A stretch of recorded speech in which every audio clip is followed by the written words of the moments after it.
तो चलिए शुरू किया जाए। तो आज की क्लास बहुत इंपॉर्टेंट है और बोर मॉडल से रिलेटेड एप्लीकेशन 3 दिन तक क्लासेस कंटिन्यू चलते रहेगा। तो देखिए हम लोगों को पढ़ना क्या है भाई, बोर मॉडल। क्या पढ़ना है? बोर मॉडल के बारे में।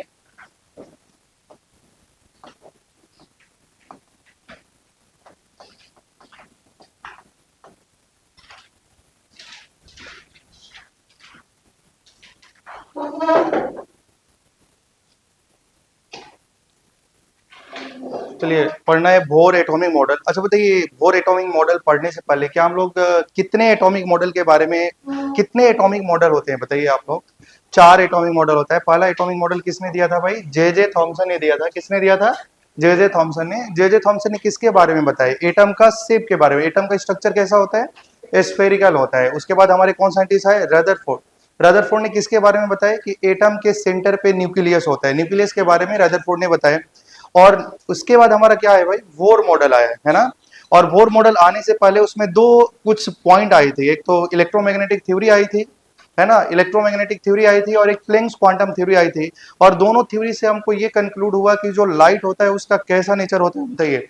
लाइट का डुअल नेचर होता है। और उसमें हमने एक फॉर्मूला भी याद किया था, energy E is equal to N H nu is equal to N S C by lambda. उसके बाद हमने देखा था कि एनर्जी फ्रीक्वेंसी का डायरेक्टली होता है और वेवलेंथ का इनवर्सली होता है।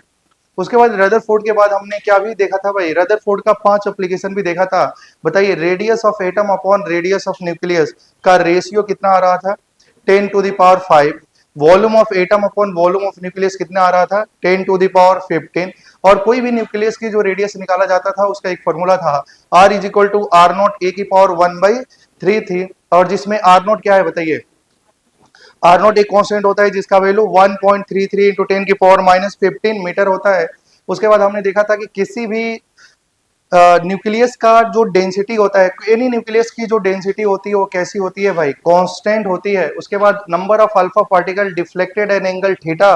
तो एक फॉर्मूला था, alpha theta is inversely proportional to sine की पावर 4 थीटा बाई 2। क्या ये एप्लीकेशन थी? क्या यहां तक आप समझ पा रहे हैं? क्या इसके बाद हमारा क्या आएगा भाई? Bohr model. क्या आएगा? Bohr model. तो इसी के बारे में हम लोगों को पढ़ना है। तो आप बताइए, जब बोर मॉडल अपना एटॉमिक मॉडल दे रहे थे तो इनका माइंड में कौन सा मॉडल याद आ रहा होगा? जे जे थॉमसन का मॉडल या रदरफोर्ड का मॉडल एज ए रिफरेंस? क्या भाई इसके जस्ट पहले, वोर मॉडल से पहले कौन सा मॉडल डिस्कवर हो गया था? रदरफोर्ड का। तो वोर मॉडल जब अपना एटॉमिक मॉडल दे रहे थे तो उनका एज ए रेफरेंस कौन सा मॉडल का इस्तेमाल कर रहे थे? रदरफोर्ड का। और रदरफोर्ड का मॉडल भी हम लोग पढ़ रहे थे कि रदरफोर्ड ने बताया कि एक एटम होता है भाई, एटम के सेंटर पे न्यूक्लियस होता है और इलेक्ट्रॉन न्यूक्लियस के चारों तरफ घूमता है। यही बोर का पहला मॉडल, बोर का सबसे लास्ट मॉडल यही था ना भाई? मैं गलत बोला, रदरफोर्ड का सबसे लास्ट पॉइंट यही था कि इलेक्ट्रॉन होता है वो न्यूक्लियस के चारों तरफ घूमते रहता है। जब इलेक्ट्रॉन न्यूक्लियस के चारों तरफ घूमता है तो उस इलेक्ट्रॉन पे दो फोर्स लगता है, एक तो अंदर वाला फोर्स, एक बाहर वाला फोर्स। और अंदर वाला फोर्स का नाम है एफ ई और बाहर वाला फोर्स का नाम क्या है? F C. क्या आप समझ पा रहे हैं? तो जब इलेक्ट्रॉन घूम रहा है भाई, जब इलेक्ट्रॉन घूम रहा है तो उसपे दो फोर्स बैलेंस हो रहे हैं, एक इलेक्ट्रोस्टैटिक फोर्स और दूसरा क्या होता है भाई? Centrifugal force. क्या आप समझ पा रहे हैं? कोई भी इलेक्ट्रॉन एक पार्टिकुलर ऑर्बिट में घूमता है, मान लो इलेक्ट्रॉन न्यूक्लियस के चारों तरफ घूमता है, तो उस इलेक्ट्रॉन पे दो फोर्स लगता है, एक एफ ई, एक अंदर की तरफ और एक बाहर की तरफ। जो अंदर वाली फोर्स होती है उसका क्या नाम है? F E. और बाहर वाला फोर्स को एफ सी बोलते हैं। और एफ ई होता है उसका नाम क्या है भाई? Electrostatic force of attraction. क्या नाम होता है? Electrostatic force of attraction. क्या अच्छा, इलेक्ट्रोस्टैटिक फोर्स ऑफ अट्रैक्शन किसका किसका बीच में लग रहा है भाई? न्यूक्लियस और इलेक्ट्रॉन का बीच में लग रहा है फोर्स, जिसका नाम है इलेक्ट्रोस्टैटिक फोर्स ऑफ अट्रैक्शन। क्या आप इसको कुलोम्बिक फोर्स भी बोल सकते हैं भाई? क्या एफ ई को हम लोग क्या भी बोल सकते हैं? Coulombic force. क्या इसका दूसरा नाम क्या भी हो सकता है? Centripetal force. क्या भी हो सकता है भाई? Centripetal force. क्या सेंटर की तरफ में लगने वाली फोर्स को ही तो हम लोग क्या बोलते हैं? Centripetal force. मतलब जब इलेक्ट्रॉन एक न्यूक्लियस के चारों तरफ घूम रहा है उस पे दो फोर्स लगता है, एक तो सेंट्रीपिटल फोर्स और दूसरा सेंट्रीफ्यूगल फोर्स। और सेंट्रीफ्यूगल फोर्स हमेशा बाहर लगती है। क्या यहां तक क्लियर है ना भाई? और बताइए, अगर एक चार्ज Q1 है, दूसरा चार्ज Q2 है और दोनों का बीच का डिस्टेंस R है, तो इलेक्ट्रोस्टैटिक फोर्स क्या ही होता है बताइए? K Q1 Q2 by R square. और सेंट्रीपिटल फोर्स क्या ही होता है? M V square by R. ये उन्होंने बताया। किसने बताया भाई? वोर ने बताया। कि जब सॉरी बोर्ड नहीं, कौन बताए भाई, रदरफोर्ड, बार बार गलत हो रहा है ना, है ना, रदरफोर्ड बताए कि जब भी इलेक्ट्रॉन न्यूक्लियस के चारों तरफ घूम रहा है तो उस पर दो फोर्स लगेगा, एक Fe और एक Fc। क्या यहां तक किसी को डाउट नहीं है? अच्छा, आप थोड़ा सा ध्यान दीजिए, तो बोर्ड ने क्या बताया, बोर्ड ने ये बताया कि देखिए, बोर्ड ने ये बताया भाई, दूसरा पॉइंट ध्यान दीजिएगा, ये रदरफोर्ड का लास्ट पॉइंट था और ये बोर मॉडल का पहला पॉइंट है। क्लियर है ना भाई? रदरफोर्ड का लास्ट पॉइंट था और ये बोर मॉडल का पहला पॉइंट है। बोर ने क्या बताया कि जब इलेक्ट्रॉन न्यूक्लियस के चारों तरफ घूमता है तो उस पर दो फोर्स लगता है। ये तो किसने भी बता दिया था भाई ये बात, रदरफोर्ड ने भी। अच्छा, आप बताइए, जो एटम होता है, एटम क्या वो न्यूक्लियस के साइज में 1 लाख टाइम्स बड़ा होता है? क्या एटम की साइज न्यूक्लियस की साइज से कितनी बड़ी होती है भाई? 1 लाख टाइम्स बड़ा होता है। अगर बताइए ये भाई न्यूक्लियस, मैंने मान लो ये न्यूक्लियस का स्ट्रक्चर बना दिया, तो क्या इससे एटम का जो स्ट्रक्चर होगा, एटम का जो शेप होगा, क्या वो 1 लाख टाइम्स बड़ा होगा? होगा कि नहीं होगा? अब क्या अगर मान लो ये न्यूक्लियस है, तो क्या एटम का स्ट्रक्चर हम लोग बना ही नहीं पाएंगे, क्योंकि साइज तो बहुत बड़ी है ना भाई, बोर्ड ही कम पड़ जाएगा उसके लिए।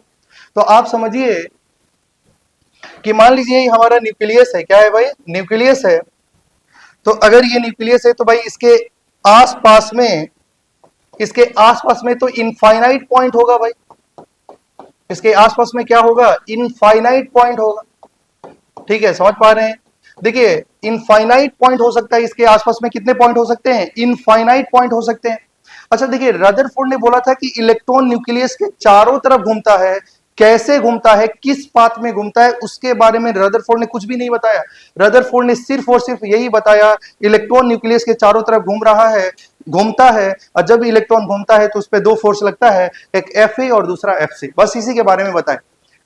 वोल बोर्डल ने बताया कि मान लीजिए ये न्यूक्लियस है, इसके चारों पॉइंट में मान लो इसका हर तरफ इनफाइनाइट पॉइंट है, तो बताइए क्या इलेक्ट्रॉन कहां घूमता है? तो वोर ने बताया भाई, वोर ने बताया इलेक्ट्रॉन वहां घूमता है। इलेक्ट्रॉन हर जगह नहीं घूमता है, इलेक्ट्रॉन वहां घूमता है कि जिसका angular momentum is an integral multiple of h/2 होगी। ध्यान से सुनेंगे, क्या बताए भाई, जिसका एंगुलर मोमेंटम, कॉपी नहीं करना अभी, जिसका एंगुलर मोमेंटम जो होगा वो इंटीग्रल मल्टीपल ऑफ h/2 के बराबर होगा। इलेक्ट्रॉन हर जगह घूमता है क्या? नहीं, इलेक्ट्रॉन वहां घूमेगा जिसका एंगुलर मोमेंटम nh/2 होगा। और यहां में जो n है भाई, n वो एक पॉजिटिव इंटीजर है, n की वैल्यू 1 2 3 4 हो सकती है। इलेक्ट्रॉन हर जगह नहीं घूमता है, इलेक्ट्रॉन वहां में घूमेगा जिसका एंगुलर मोमेंटम h/2 का इंटीग्रल मल्टीपल होगा। अच्छा, थोड़ा सा ध्यान दीजिएगा, आप लोग जानते होंगे linear momentum mass into velocity होती है, और एंगुलर मोमेंटम होता है mvr। क्या होता है भाई, mvr is equal to nh/2 होगा। और यहां में ध्यान दीजिएगा, n का वैल्यू क्या है, n एक पॉजिटिव इंटीजर है, n क्या है भाई, हमारा पॉजिटिव इंटीजर है। यहां में देखिए n की वैल्यू 1 2 3 4 5 ऐसा n की वैल्यू होगी। समझ पा रहे हैं ना? अब देखिए, थोड़ा सा ध्यान देंगे, इलेक्ट्रॉन देखो, न्यूक्लियस के चारों तरफ बहुत सारे हमारे क्या है भाई, पॉइंट है, हर जगह इलेक्ट्रॉन है। क्या इलेक्ट्रॉन हर जगह न्यूक्लियस के हर जगह पाया जाता है क्या? नहीं, इलेक्ट्रॉन न्यूक्लियस के हर जगह नहीं पाया जाता है। इलेक्ट्रॉन न्यूक्लियस के, अगर इलेक्ट्रॉन जो है न्यूक्लियस के चारों तरफ घूम रहा है तभी घूम सकता है जब उसकी एमवीआर की वैल्यू nh/2 के इंटीग्रल मल्टीपल होगा। या तो उसका एंगुलर मोमेंटम 1h/2 हो, या तो 2h/2 हो, या 3h/2 हो, या 4h/2 हो। अगर ऐसा होगा तभी इलेक्ट्रॉन घूम सकता है। क्लियर है ना भाई? जैसे मान लीजिए मैं बोलूं, क्या इस पॉइंट पे इलेक्ट्रॉन घूम रहा है क्या? क्या इस पॉइंट में इलेक्ट्रॉन घूम रहा है क्या? तो हम लोग क्या करेंगे, सबसे पहले इस पे, ये इलेक्ट्रॉन है भाई, तो इलेक्ट्रॉन का तो मास पता ही होता है ना, और इसकी वेलोसिटी भी निकाल सकते हैं। कुछ ही देर के बाद हम लोग देखेंगे कि इलेक्ट्रॉन की वेलोसिटी को कैसे निकालते हैं। आप निकाल सकते हैं वेलोसिटी और उसका रेडियस, मतलब इलेक्ट्रॉन, ये इलेक्ट्रॉन और न्यूक्लियस के बीच की डिस्टेंस को हम लोग रेडियस बोलते हैं। तो उसकी फॉर्मूला क्या हो जाएगी, mvr।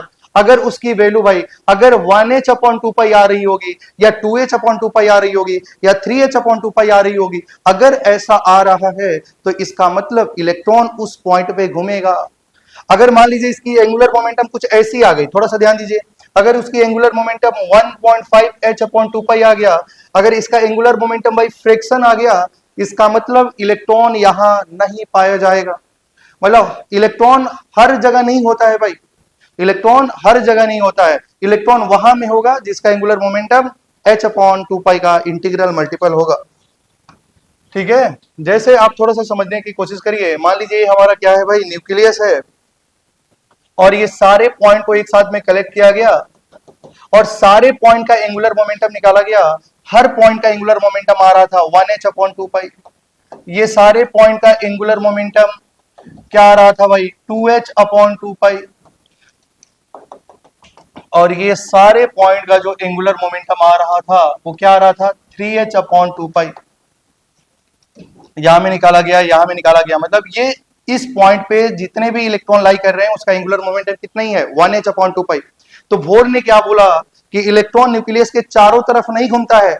समझ पा रहे हैं ना, इलेक्ट्रॉन न्यूक्लियस के हर जगह नहीं पाया जाता है। इलेक्ट्रॉन एक पार्टिकुलर ऑर्बिट में घूमता है, एक सेल में घूमता है।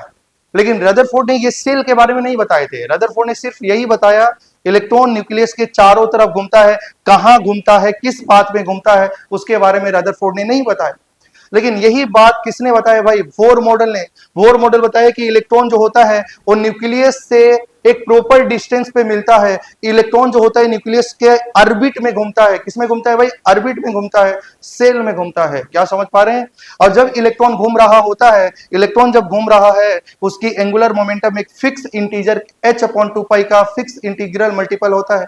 अगर इलेक्ट्रॉन 10 ऑर्बिट में घूमेगा तो बताओ उसका एंगुलर मोमेंटम कितना हो जाएगा, 10h/2 पाई। इलेक्ट्रॉन कोई भी ऑर्बिट में घूमेगा, क्या आप उसका क्या निकाल सकते हैं, एंगुलर मोमेंटम निकाल सकते हैं। क्या आप समझ पा रहे हैं? क्या इलेक्ट्रॉन न्यूक्लियस के हर जगह पाया जाता है? क्या नहीं, इलेक्ट्रॉन एक ऑर्बिट में पाया जाता है। अगर इलेक्ट्रॉन एक ऑर्बिट में पाया जाता है और उस ऑर्बिट में जब उसका एंगुलर मोमेंटम निकाला जाता है तो क्या आना चाहिए, h/2 पाई का इंटीग्रल मल्टीपल आना चाहिए। समझ पा रहे हैं क्या? तो ये सेकेंड पॉइंट था बोर का। समझ पा रहे हैं ना? तो ये जो इक्वेशन है उसको हम लोग क्या मानेंगे, 2, इक्वेशन नंबर 2। क्या आप समझ पा रहे हैं? इलेक्ट्रॉन न्यूक्लियस के हर जगह पाया जाता है, वही इलेक्ट्रॉन उस ऑर्बिट में घूम सकता है, वही इलेक्ट्रॉन उस ऑर्बिट में घूम सकता है जिसका एंगुलर मोमेंटम क्या आनी चाहिए भाई, h/2 पाई का इंटीग्रल मल्टीपल होना चाहिए। और इसी इक्वेशन को हम लोग बोर क्वांटाइजेशन इक्वेशन भी बोलते हैं। क्या आप समझ पा रहे हैं? कॉपी नहीं करना है। देखिए थर्ड पॉइंट क्या था, अभी कॉपी मत करिए। देखिए बोर मॉडल, जितना भी कैलकुलेशन हुआ बोर मॉडल का, वो सिर्फ सिंगल इलेक्ट्रॉन के लिए वैलिड रहा। किसके लिए वैलिड रहा, single. Bohr model is only applicable in case of hydrogen और हाइड्रोजन लाइक स्पेसीज। ठीक है, समझ पा रहे हैं क्या? It is only applicable, it is only applicable, it is only applicable in case of single electron.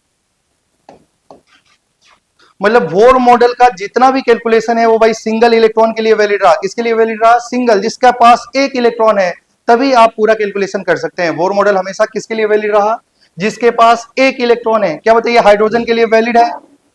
क्या हाइड्रोजन में कितना इलेक्ट्रॉन है, 1। क्या हीलियम के लिए वैलिड है भाई? क्या हीलियम में कितना इलेक्ट्रॉन हो गया, 2। अगर 2 इलेक्ट्रॉन है तो इसके लिए वैलिड नहीं होगा, इसके लिए हम लोग कैलकुलेशन नहीं कर सकते हैं। लेकिन क्या बताइए, He+ के लिए वैलिड है क्या? क्या He+ में कितना इलेक्ट्रॉन हो जाएगा, 1। Li+2 के लिए वैलिड है क्या? लिथियम का एटॉमिक नंबर 3 है, 2 इलेक्ट्रॉन निकालेंगे तो इलेक्ट्रॉन 1 ही होगा। क्या बताइए, बेरिलियम+3 के लिए वैलिड है क्या भाई? क्या मैं बोल सकता हूं सोडियम+10 के लिए वैलिड है क्या? अरे भाई सोडियम का एटॉमिक नंबर है 11 और 10 इलेक्ट्रॉन निकाल देंगे तो इलेक्ट्रॉन तो एक ही ना बचेगा। क्या लेकिन आप लोग जानते हैं कि जो सोडियम होता है भाई, सोडियम, क्या 10 इलेक्ट्रॉन निकालना बहुत ही मुश्किल है? क्या 10 इलेक्ट्रॉन निकालना बहुत ही मुश्किल है? लेकिन ये जो सारी कंसेप्ट है ना भाई, सब थ्योरेटिकल है। लेकिन आप लोग भी जानते होंगे कि सिंगल इलेक्ट्रॉन तो पॉसिबल ही नहीं है। सिंगल इलेक्ट्रॉन तो सिर्फ और सिर्फ हाइड्रोजन के पास होता है, होता ही कि नहीं होता है? अरे भाई सिंगल इलेक्ट्रॉन तो सिर्फ और सिर्फ किसके पास होता है, हाइड्रोजन के पास। लेकिन बताइए क्या हाइड्रोजन स्टेबल है क्या भाई? नहीं। क्या H स्टेबल है या H2 स्टेबल है? H2, क्योंकि हाइड्रोजन हाइड्रोजन से कंबाइन करके H2 बना लेता है, स्टेबल हो जाता है। तो ये जो जितनी भी ये कहानी बताई जा रही है सब थ्योरेटिकल है। अगर मान लो कहीं लिखा है कि Na+10, क्या इसके लिए बोर मॉडल एप्लीकेबल है कि नहीं? तो आप बोल सकते हैं एप्लीकेबल है, क्योंकि इसके पास कितना इलेक्ट्रॉन है, 1 इलेक्ट्रॉन है। क्या आप समझ पा रहे हैं? चौथा पॉइंट क्या है भाई, मान लीजिए ये हमारा न्यूक्लियस है भाई और इलेक्ट्रॉन इस ऑर्बिट में घूमता है। देखिए बोर मॉडल ने किसके बारे में बताया, बोर मॉडल की पूरी जो कैलकुलेशन है वो ऑर्बिट पे है। इलेक्ट्रॉन हर जगह नहीं पाया जाता है। इलेक्ट्रॉन कहां पाया जाता है, ऑर्बिट में पाया जाता है। जब इलेक्ट्रॉन कहां पाया जाता है भाई, ऑर्बिट में। घूमते हुए इलेक्ट्रॉन का हम लोग क्या निकाल सकते हैं, एंगुलर मोमेंटम। और वो एंगुलर मोमेंटम किसके बराबर होती है, NH अपॉन 2 पाई के बराबर होती है। अगर मान लो इलेक्ट्रॉन इस ऑर्बिट, अच्छा बताइए इलेक्ट्रॉन 1 है या 2 है, मतलब बोर मॉडल के लिए सिंगल इलेक्ट्रॉन पे पूरा कैलकुलेशन किया गया या मल्टी इलेक्ट्रॉन के लिए, सिंगल इलेक्ट्रॉन के लिए। तो बताइए इसमें इलेक्ट्रॉन कितना होगा भाई, 1 ही होगा। इलेक्ट्रॉन तो एक ही है ना भाई। जब इलेक्ट्रॉन मान लो इस ऑर्बिट में घूम रहा है तो उसकी एनर्जी E1 है, कितनी है भाई, E1। मान लो ये इलेक्ट्रॉन अगर यहां में आ गया तो उसकी एनर्जी E2 है, यहां में आ गया तो एनर्जी E3 है। मतलब यही इलेक्ट्रॉन जंप कर सकता है। क्या आप समझ पा रहे हैं, इलेक्ट्रॉन तो एक ही है।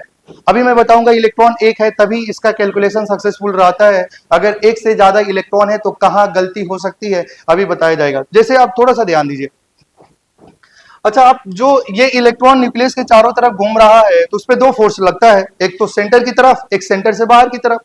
एक का नाम है इलेक्ट्रोस्टैटिक फोर्स, दूसरा है सेंट्रीफ्यूगल फोर्स। अच्छा बताइए ये जो फोर्स का जो बैलेंस इक्वेशन है वो किस पे बैलेंस किया गया है, इलेक्ट्रॉन पे या न्यूक्लियस पे, इलेक्ट्रॉन पे। किस पे बैलेंस किया गया है, इलेक्ट्रॉन पे।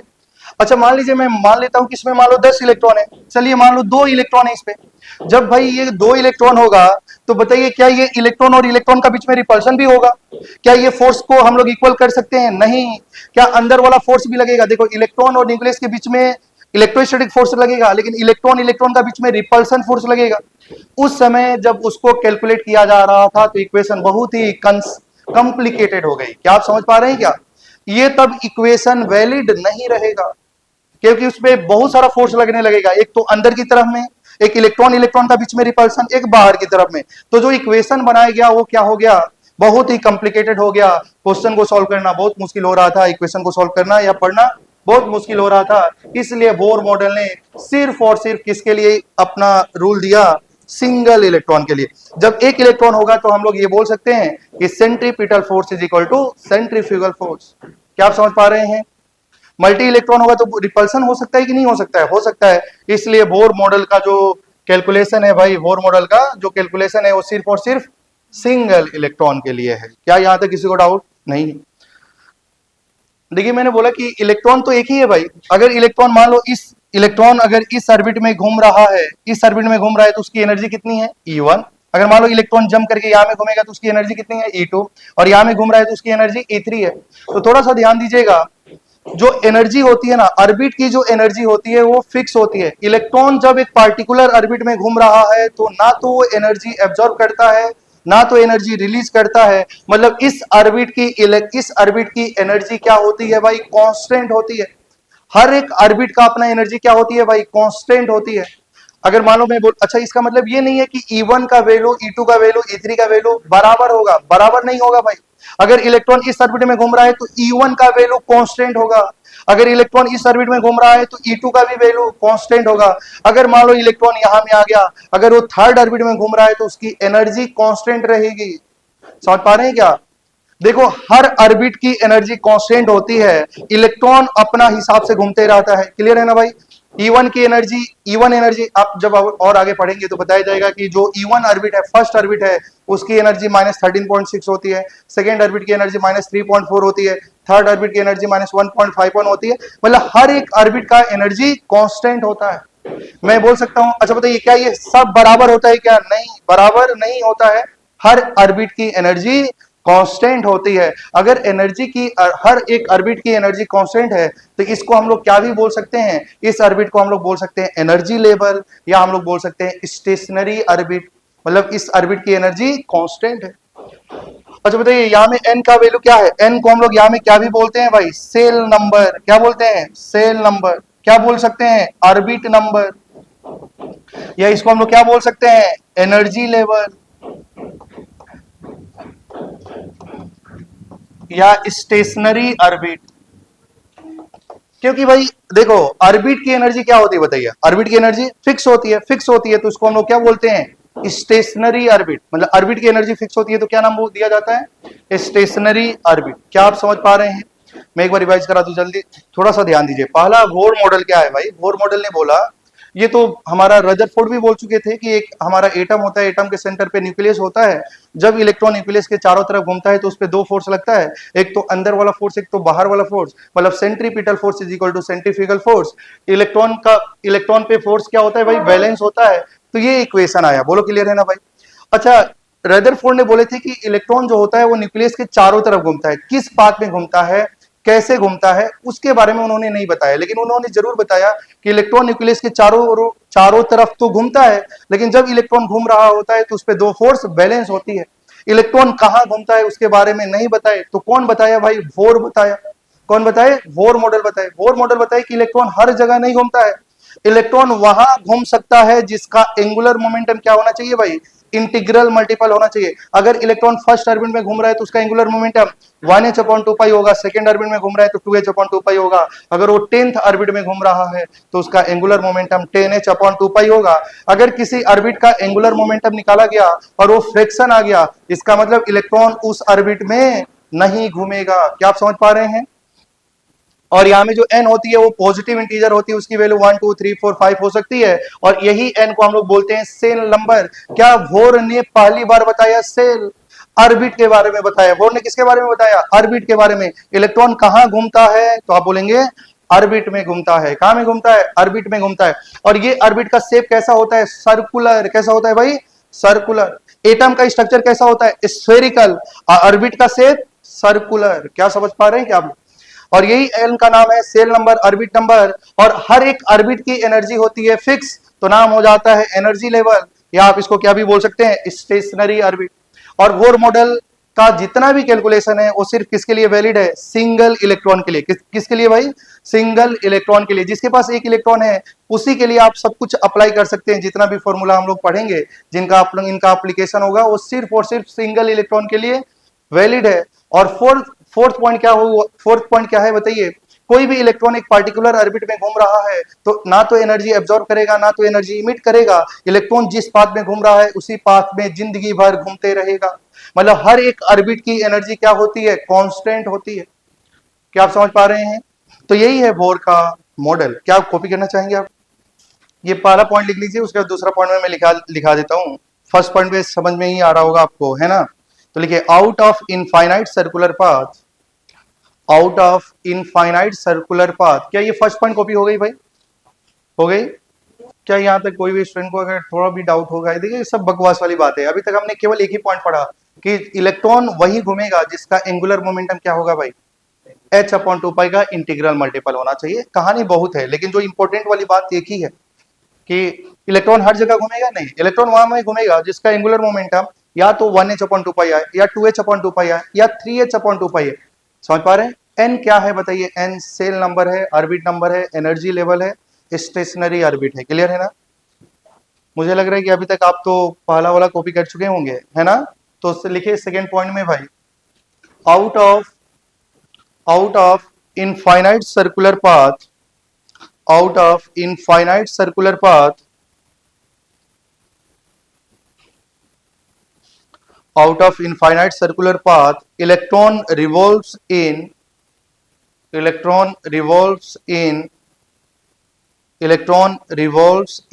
those circular path, electron revolves in those circular path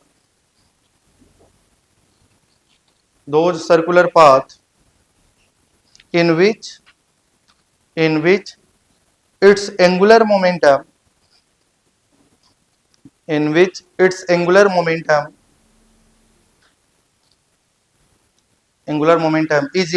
multiple of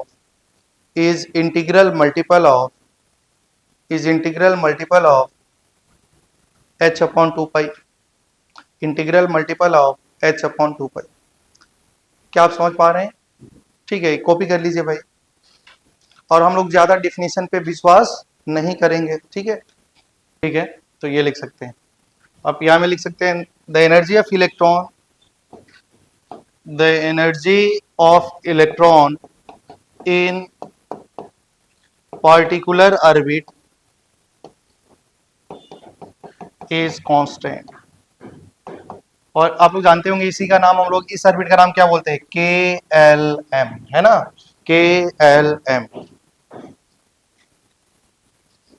K का मतलब n is equal to 1, L का मतलब n का वैल्यू 2, M का वैल्यू n का वैल्यू 3। समझ पा रहे हैं ना? तो KLMN क्या है बताइए? ऑर्बिट है। और ऑर्बिट को हमेशा कैसा लिखना है? कैपिटल लेटर से लिखना है। अच्छा देखिए, अगर मान लो लिखा है p इलेक्ट्रॉन और एक लिखा है p इलेक्ट्रॉन, दोनों में डिफरेंस है भाई। अगर कैपिटल P लिखा है मतलब वो ऑर्बिट की बात किया जा रहा है, ऑर्बिट के बारे में बात किया जा रहा है। समझ पा रहे हैं ना? क्या होता है भाई, KLM, उसके बाद क्या होता है बताइए, NOP, होता है कि नहीं होता है? अच्छा, P के लिए N का वैल्यू क्या होगा भाई, तुम लोग भूल ही जाते हैं, KLMNOP, होता है कि नहीं होता है? 1 2 3 4 5 6, 6 होगा कि नहीं होगा? होगा। अब देखो दोनों में डिफरेंस क्या है, एक लिखा है p इलेक्ट्रॉन, दूसरा लिखा है p इलेक्ट्रॉन, एक कैपिटल लिखा है, एक स्मॉल लिखा है। तो जब भी कैपिटल लिखा जाए ना भाई, तो ये ऑर्बिट को रिप्रेजेंट करेगा, और जब भी स्मॉल p लिखा जाए ये सबसेल को रिप्रेजेंट करेगा। अब सबसेल क्या होता है आगे पढ़ेंगे तो पता चल जाएगा, लेकिन आप लोग पढ़े तो होंगे। अगर मैं बोलूं कि अगर इलेक्ट्रॉन हमारा कैपिटल p में घूम रहा है, कौन सा ऑर्बिट में घूम रहा है भाई, p ऑर्बिट में घूम रहा है, तो बताइए उसका एंगुलर मोमेंटम क्या हो जाएगा? तो आप बोलेंगे 6h/2π। लेकिन अगर इलेक्ट्रॉन ये वाला सबसेल में घूम रहा है तो उसका एंगुलर मोमेंटम क्या हो जाएगा भाई, √L+1h/2π। तो सबसेल का ऑर्बिटल एंगुलर मोमेंटम का फॉर्मूला अलग है। तो ध्यान दीजिएगा, कैपिटल P लिखा है कि स्मॉल p लिखा है, दोनों में डिफरेंस है। जब कैपिटल P बोला जाए तो ऑर्बिट, स्मॉल p बोला जाए तो सबसेल। क्या आप समझ पा रहे हैं? हाँ ठीक है, ये समझ में आना चाहिए। क्या यहां तक किसी को डाउट नहीं है? क्या यहां तक आप लोग कॉपी भी कर लिए होंगे? अब थोड़ा सा आगे बढ़ते हैं भाई। अब हम लोग पढ़ते हैं एप्लीकेशन। बोर मॉडल का क्या पढ़ना है हम लोगों को? एप्लीकेशन। तो देखिए इनका एप्लीकेशन क्या है।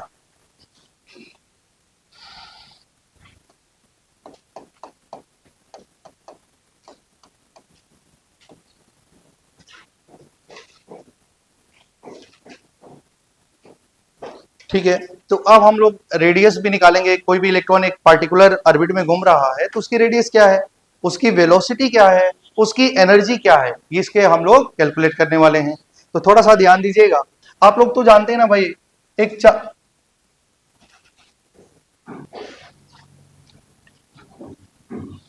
ठीक है, तो हम लोग बात कर रहे थे एप्लीकेशन का। अच्छा बताइए, कोई भी इलेक्ट्रॉन, थोड़ा सा ध्यान देंगे, कोई भी इलेक्ट्रॉन चारों तरफ घूमता है तो उस पर दो फोर्स काम करता है। एक तो Fe की वैल्यू किसके बराबर होती है, Fc का, मतलब आप बोल सकते हैं k Q1 Q2/r² is equal to mv²/r। देखिए हमारा जो बोर मॉडल का जो दो पॉइंट है, कोई भी इलेक्ट्रॉन एक पार्टिकुलर ऑर्बिट में घूमेगा तो ये होगा, और दूसरा इलेक्ट्रॉन उसी ऑर्बिट में घूमेगा जिसका एंगुलर मोमेंटम एक h/2π का इंटीग्रल मल्टीपल होगा। वही दो इक्वेशन को यूज करके हम लोग रेडियस निकालेंगे और वेलोसिटी निकालेंगे। क्लियर है ना? अब थोड़ा सा ध्यान दीजिए, मान लो ये हमारा एटम है भाई, और यहाँ में क्या है, न्यूक्लियस है, और यहाँ में मान लो न्यूक्लियस का चार्ज Q2 बोल दिया गया, और यहाँ में इलेक्ट्रॉन घूम रहा है उसका चार्ज Q1 बोल दिया गया। क्लियर है ना भाई? क्योंकि Q1 Q2 क्या है, Q2 यहाँ में न्यूक्लियस का चार्ज है और Q1 किसका चार्ज है, इलेक्ट्रॉन का चार्ज। तो अगर मैं बोलूं भाई चार्ज ऑफ इलेक्ट्रॉन, इलेक्ट्रॉन का चार्ज -1.6 इंटू 10 की पावर, चार्ज ऑफ इलेक्ट्रॉन को हमने क्या बोला भाई, नाम क्या दिया, Q1। Q1 की वैल्यू क्या हो जाएगी, -1.6 इंटू 10 की पावर -19 कूलम। और इस वैल्यू को देखिए 1.6 इंटू 10 की पावर -19 कूलम को मैंने एक नाम दिया E। क्या नाम दे दिया, E। क्योंकि आप लोग जानते हैं इलेक्ट्रॉन का चार्ज और प्रोटॉन का चार्ज मैग्नीट्यूड वाइज बराबर होती है। इलेक्ट्रॉन निगेटिव हो जाता है, प्रोटॉन पॉजिटिव हो जाता है।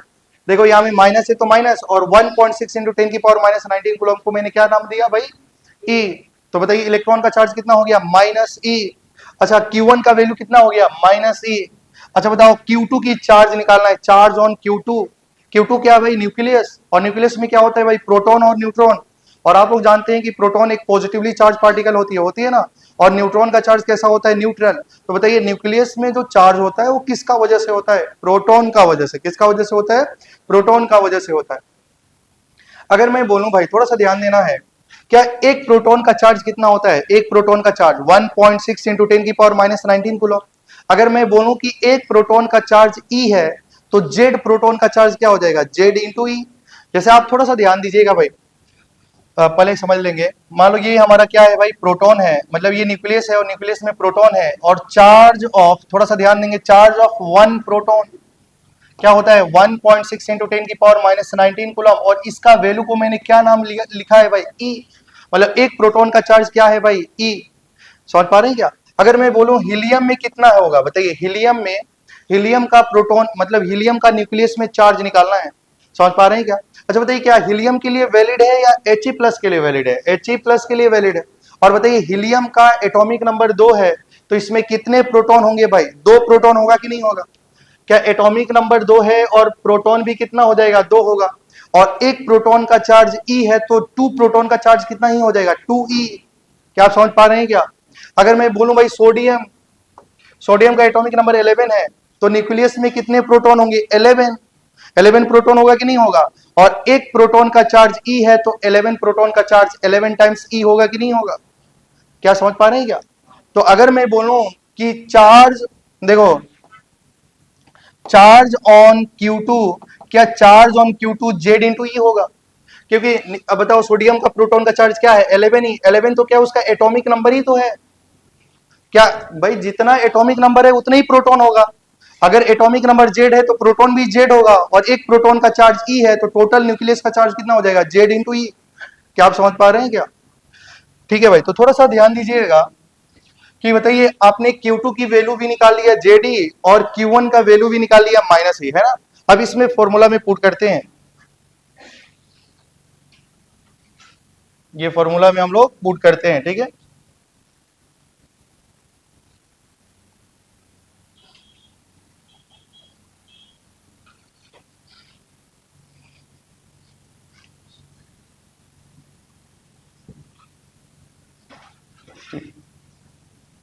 तो अब ध्यान दीजिएगा, जैसे मान लो आप यहाँ में K लिखेंगे, Q1 का वैल्यू क्या लिखेंगे बताइए?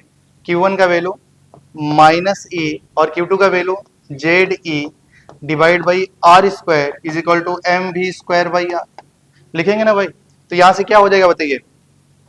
-KZE² by R²। क्या आप चाहते हैं क्या ये R से R कट सकता है? क्या R से R कट सकता है? तो बताइए क्या हो जाएगा? R इज इक्वल टू क्या हो जाएगा भाई? mv²। अच्छा बताइए, ये जो लिखा गया है, क्या ये फोर्स है क्या? आपने किसको बैलेंस किया है बताइए? फोर्स को ही तो बैलेंस किया है। Electrostatic force is equal to centrifugal force. और फोर्स कैसी क्वांटिटी है? फोर्स कैसी क्वांटिटी होती है? स्केलर या वेक्टर? फोर्स कैसी क्वांटिटी? क्या होगा आप लोग का, वही सोच रहा हूँ। ये फोर्स में इतना समय लगा रहे हैं। फोर्स एक वेक्टर क्वांटिटी है। अगर वो वेक्टर क्वांटिटी है तो उसके पास मैग्नीट्यूड भी होगा और डायरेक्शन भी होगा। बताओ, क्या दोनों का मैग्नीट्यूड, क्या दोनों का डायरेक्शन सेम है या अपोजिट है? अपोजिट है। एक तो अंदर की तरफ लग रहा है फोर्स, एक बाहर की तरफ। क्या दोनों का डायरेक्शन अलग अलग है? अगर ये फोर्स है तो क्या इसका मैग्नीट्यूड बराबर होना चाहिए? और मैग्नीट्यूड बराबर होना चाहिए तो क्या बताओ, हम लोग मॉड लिख सकते हैं क्या? मैग्नीट्यूड का मतलब मॉड ही तो होता है।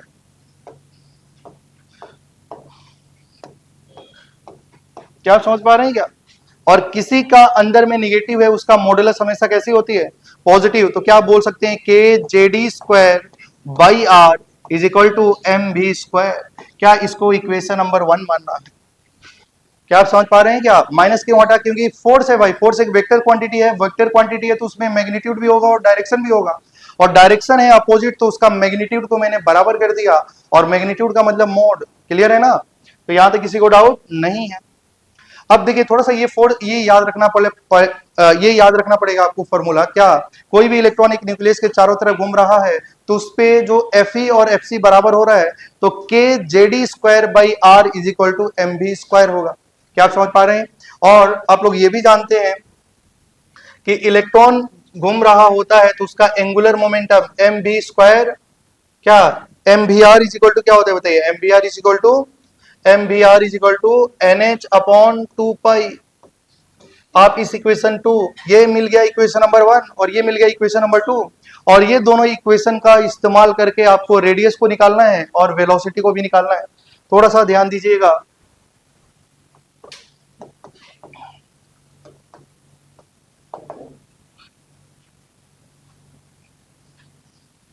ठीक है, थोड़ा सा ध्यान देंगे। रेडियस को भी कैलकुलेट करेंगे और ये साइड में वेलोसिटी को भी कैलकुलेट करेंगे। Velocity of an electron in an orbit. और इलेक्ट्रॉन का हम लोग क्या भी निकालने वाले हैं? रेडियस। ठीक है, देखिए बोर का पूरा कहानी किस पे हुआ था? ऑर्बिट पे ही हुआ था पूरा कैलकुलेशन। अब थोड़ा सा ध्यान दीजिए, आपको रेडियस निकालना है। देखिए आपको रेडियस निकालना है, अगर मान लो रेडियस निकालना है और यहां में देखेंगे तो दो ही अननोन है। एक तो देखो यहाँ में के कांस्टेंट होता है, जेड हमारा कांस्टेंट नहीं होता है, जेड हमारा एटॉमिक नंबर है, इलेक्ट्रॉन आर और एम भी है ना, एम भी तो कांस्टेंट होता है। तो एक तो आर है और एक वी है, और यहाँ में भी देखेंगे तो एक आर है और एक वी है। और आपको चाहिए, थोड़ा सा ध्यान देंगे, आपको चाहिए रेडियस, रेडियस चाहिए तो रेडियस को रखो और वी को इलिमिनेट कर दो। अगर वी को हटा दिया जाए तो क्या निकल जाएगा, रेडियस। और यहां में हमको क्या निकालना है, देखिए रेडियस मालूम है, वेलोसिटी चाहिए, आपको वेलोसिटी चाहिए, तो रेडियस को इलिमिनेट कर दो तो क्या मिल जाएगा, वेलोसिटी। क्या आप समझ पा रहे हैं? तो अब देखिए इसमें क्या करना होगा, आपको रेडियस कैलकुलेट करना है तो वेलोसिटी को इलिमिनेट करना पड़ेगा। तो थोड़ा सा ध्यान दीजिए, क्या यहां से बताओ v की वैल्यू निकाल लो और यहां में डाल दो। इक्वेशन नंबर 2 से v की वैल्यू निकाल सकते हैं क्या? बताइए v की वैल्यू क्या होगी, यहां से v इज इक्वल टू क्या हो जाएगा बताइए, NH अपॉन 2 पाई क्या हो जाएगा बताइए, mr। और इस v की वैल्यू को कहां में डाल दिया जाए, equation number 1। Put this value, put this value in equation number 1। समझ पा रहे हैं क्या? जब इक्वेशन नंबर 1 में डालेंगे तो बताइए क्या हो जाएगा, के जेडी स्क्वायर बाई आर क्या हो जाएगा भाई, देखिए k Z e square by r is equal to m v square होता है ना भाई। और v की वैल्यू देखिए यहां से निकाल चुके हैं, v की वैल्यू क्या है, NH अपॉन 2 पाई एम आर। क्या था, NH अपॉन 2 पाई M R square, M v square होता है ना। क्या आप यहां तक समझ पा रहे हैं? अब थोड़ा सा ध्यान दीजिएगा, देखो आप यहां से भी v की वैल्यू निकाल सकते थे, लेकिन जब आप यहां से v की वैल्यू निकालेंगे तो स्क्वायर रूट में आ जाएगा। समझ पा रहे हैं ना? तो कैलकुलेशन थोड़ा सा मुश्किल हो सकता है, इसलिए आप वहां से v की वैल्यू निकाल के यहां में डाल दीजिए। क्लियर है ना? डेरिवेशन से भी क्वेश्चन आ सकता है, आता ही है भाई, तो इसलिए आपको ये करना जरूरी है। अब थोड़ा सा ध्यान दीजिए, क्या हो जाएगा, k Z e square by r. अब बताइए इसको ओपन करेंगे तो क्या हो जाएगा, m square n square h square, और क्या हो जाएगा बताइए, 4 pi square m square r square. Clear है ना? ठीक है, समझ पा रहे हैं कि आप लोग? देखिए m है ना भाई, n square h square upon 4 pi m square r square. समझ पा रहे हैं क्या? यहां से m कट जाएगा और आपको क्या निकालना है, r। ये r से ये r कट जाएगा। क्लियर है ना? अब देखो ये r को इधर भेज दो, ये r को इधर भेज देंगे और इसको इधर ला दीजिए ना, तो r की वैल्यू क्या हो जाएगी, देखिए n square h square divide by क्या हो जाएगा, 4 pi square M k Z e square. और आप थोड़ा सा ध्यान देंगे तो यहां में देखो n हमारा क्या है, सेल नंबर, कांस्टेंट नहीं होता है, h प्लेन कांस्टेंट है, कांस्टेंट होता है ना भाई। 4 पाई स्क्वायर m भी कांस्टेंट है, k कांस्टेंट है, क्या कांस्टेंट नहीं है, देखिए यहां में लिख सकते हैं h square upon 4 pi square m K E square into N square by Z, है ना? क्या ये सारी कांस्टेंट है, ये सारी वैल्यू क्या है भाई, कांस्टेंट। अगर ये कांस्टेंट है तो इस सारी वैल्यू डालने से इसकी रेडियस कैलकुलेट होके आती है 0.529 एन स्क्वायर बाई जेड। किसमें कैलकुलेट करके आती है भाई, एंगस्ट्रॉन। तो ये फॉर्मूला याद रखना है कि कोई भी इलेक्ट्रॉन एक पार्टिकुलर ऑर्बिट में घूमता है तो उसकी रेडियस, क्या फॉर्मूला होता है रेडियस का, 0.529 n square divide by Z angstrom. N क्या है, सेल नंबर है, और जेड हमारा एटॉमिक नंबर। क्या आप समझ पा रहे हैं? तो ये एक फॉर्मूला याद हो गया, रेडियस। देखिए मैक्सिमम टाइम में तो आपको इसी फॉर्मूला को इस्तेमाल करके क्वेश्चन सॉल्व हो जाएगा, लेकिन कभी गलतीवश ये फॉर्मूला दे दिए तो आपको याद होना भी चाहिए। और याद, अगर मान लो याद तो नहीं हो सकता, मुझे मालूम है ये तो याद नहीं हो सकता है, लेकिन क्या तुम 2 मिनट, मतलब अगर आप प्रैक्टिस करेंगे तो 50 सेकंड के अंदर में आप डेरिवेशन करके निकाल सकते हैं फॉर्मूला। क्लियर है ना? या तो आपको वेलोसिटी बोल दिया, रेडियस भी बोल दिया, तो आप डिराइव कर सकते हैं। याद करना बहुत मुश्किल है, अभी याद हो सकता है लेकिन 2-3 महीना के बाद ये याद नहीं रहेगा। तो लेकिन रेडियस का फॉर्मूला बताइए क्या है, 0.529 एन स्क्वायर बाई जेड। मतलब मैं बोल सकता हूं कि रेडियस इस पे किस बात पे डिपेंड कर रहा है भाई, एन और जेड पे।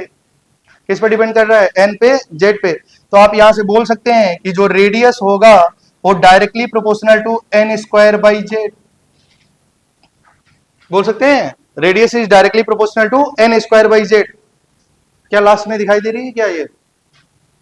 ठीक है, radius n square by Z के बराबर होगा। मतलब आप यहां से ये भी बोल सकते हैं क्या भाई, देखिए थोड़ा सा ध्यान देंगे,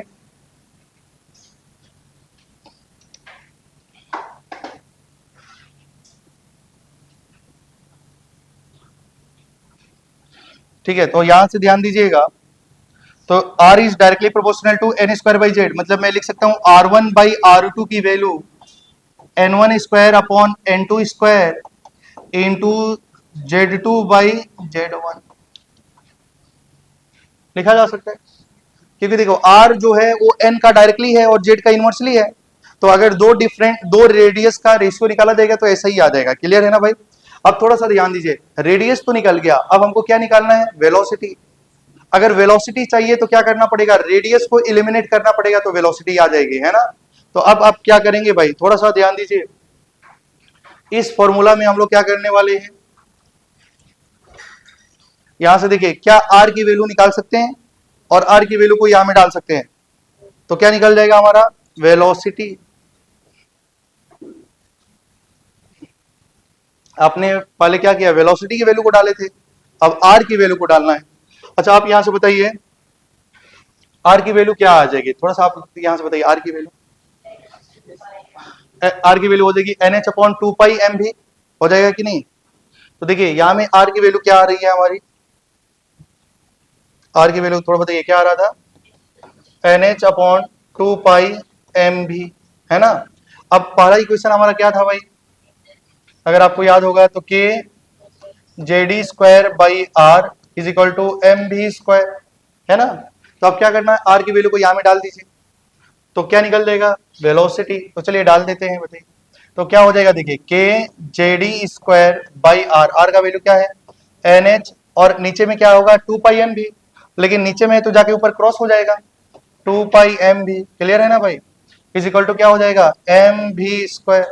कुछ कट रही है, काट दीजिए, m से m कट जाएगा, v से 1 कट जाएगा, है ना?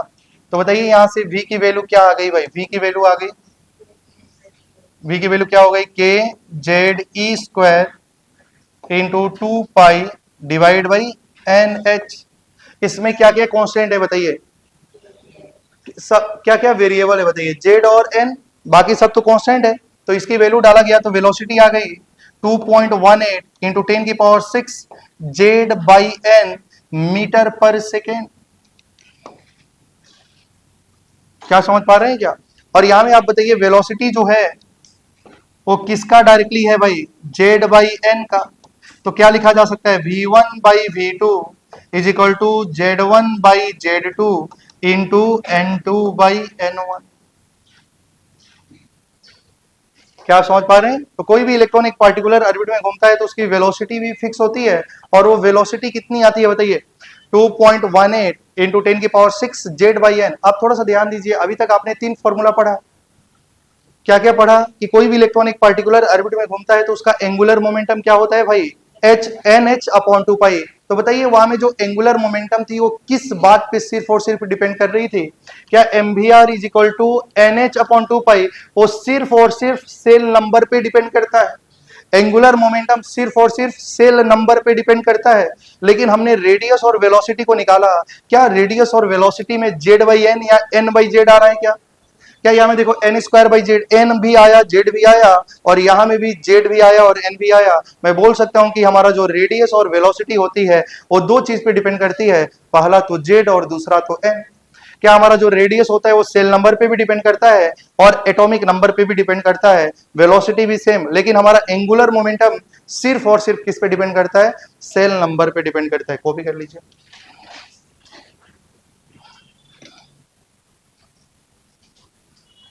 ठीक है, आप रिवाइज जल्दी से याद भी कर लीजिए, रेडियस का फॉर्मूला और वेलोसिटी का फॉर्मूला। अच्छा बताइए, रेडियस हमारा एन स्क्वायर का डायरेक्टली है ना, और जेड का इनवर्सली है। अगर मान लो जेड में हाइड्रोजन एटम दे दिया जाए तो जेड की वैल्यू तो 1 हो जाएगी ना, तो क्या रेडियस डायरेक्टली एन स्क्वायर हो जाएगा? मतलब r1 by r two is equal to n1 का स्क्वायर डिवाइड बाई n2 का स्क्वायर, अगर जेड की वैल्यू 1 हो जाए तो, है ना? ठीक है, समझ पा रहे होंगे आप लोग। चलिए, तो ये कॉपी हो गया क्या? एक क्वेश्चन लिखते हैं। लेकिन आपने क्या समझा कि रेडियस और वेलोसिटी किस किस दो बात पे डिपेंड करती है? एक तो सेल नंबर पे और दूसरा जेड पे, लेकिन हमारा एंगुलर मोमेंटम जो सिर्फ और सिर्फ सेल नंबर पे डिपेंड करता है। ये आप कहीं मेंशन कर लीजिएगा। ठीक है, तो एक क्वेश्चन लिखिए, फाइंड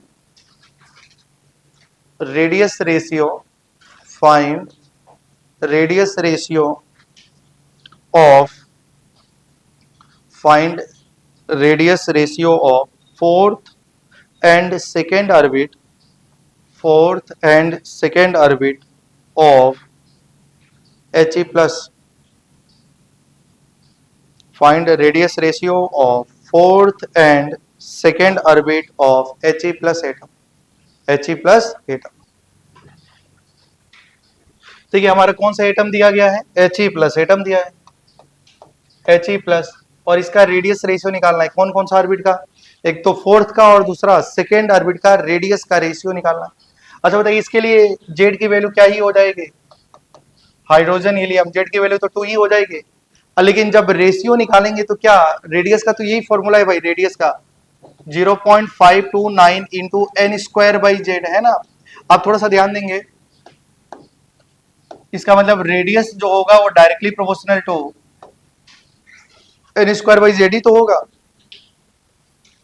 और दोनों केस में जेड तो फिक्स है, तो जेड तो कट ही जाएगा ना दोनों केस में जब रेशियो लिया जाएगा। तो क्या मैं बोल सकता हूं कि जो रेडियस रेशियो आपको चाहिए, radius of fourth orbit upon radius of second orbit, वो किसके बराबर होगा? डायरेक्टली n1 का स्क्वायर बाई n2 के स्क्वायर के बराबर होगा कि नहीं? n4 का स्क्वायर अपॉन n2 का स्क्वायर के बराबर होगा कि नहीं? क्या आप समझ पा रहे हैं कि नहीं समझ पा रहे हैं भाई बताइए। और n4 का मतलब क्या लिखा जाएगा हमें? 4 का स्क्वायर अपॉन 2 का स्क्वायर, 16/4, क्या 4/1, मतलब रेशियो क्या हो गया? 4:1। अब थोड़ा सा ध्यान दीजिए भाई, देखिए रेडियस ऑफ फोर्थ ऑर्बिट चाहिए, तो रेडियस तो डायरेक्टली एन स्क्वायर के बराबर हो रहा है ना, फोर्थ ऑर्बिट का रेडियस निकालना है, ठीक है, समझ पा रहे हैं ना।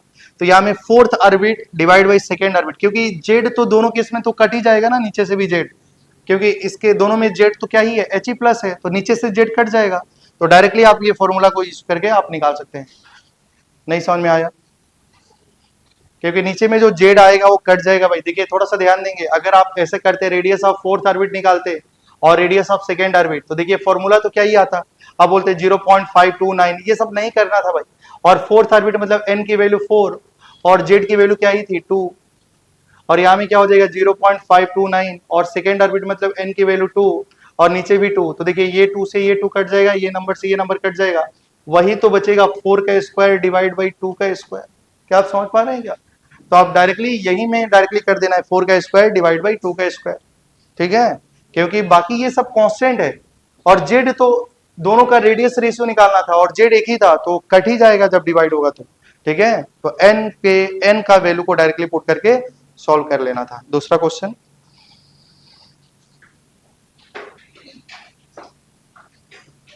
मतलब ये नंबर ऑफ 4, ये n4 लिखा गया मतलब फोर्थ ऑर्बिट, और ये सेकेंड ऑर्बिट है ना, क्योंकि रेडियस सेकेंड का चाहिए, ठीक है। तो नेक्स्ट क्वेश्चन लिखेंगे, calculate radius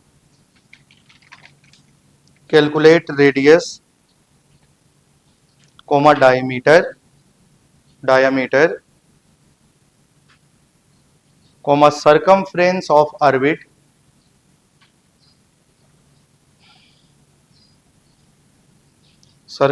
of orbit and velocity of electron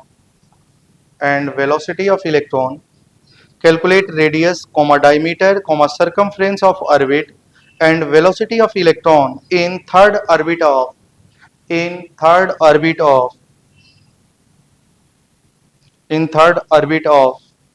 Li plus 2, in third orbit of Li plus 2, ठीक है। Li plus 2 दिया है, और थर्ड Li plus 2 मतलब जेड की वैल्यू कितनी हो जाएगी? 3, और ऑर्बिट भी कितना है? 3, तो उसके लिए क्या क्या निकालना है बताइए? रेडियस, पहला क्या निकालना है? रेडियस, और दूसरा क्या निकालना है? डायामीटर, फिर क्या निकालना है? सरकमफ्रेंस, और नेक्स्ट में क्या निकालना है? वेलोसिटी। अब मुझे बताइए कितना आएगा आंसर?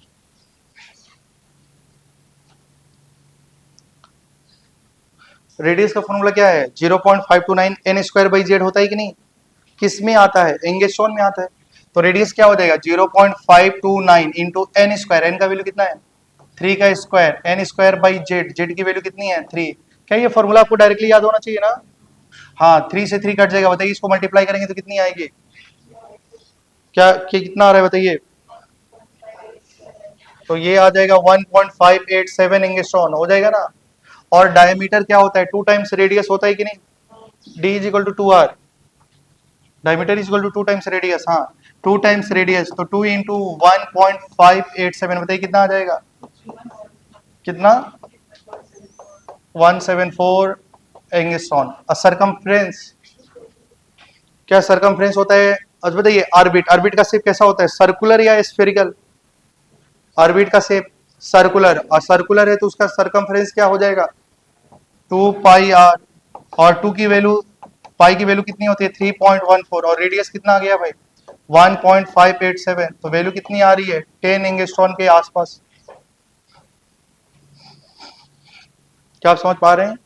और बताइए वेलोसिटी की फॉर्मूला क्या है, अभी रटा था आपने क्या, 2.18 इंटू 10 की पावर 6 क्या जेड बाई एन, जेड भी कितना है 3, एन भी कितना है 3, आंसर किस में आता है मीटर पर सेकेंड।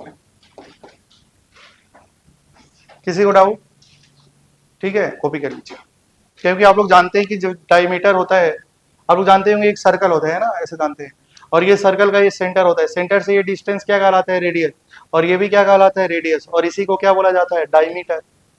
ऐसा लाइन जो सेंटर से पास करता है, तो यही डी का वैल्यू क्या हो जाता है 2 टाइम्स आर।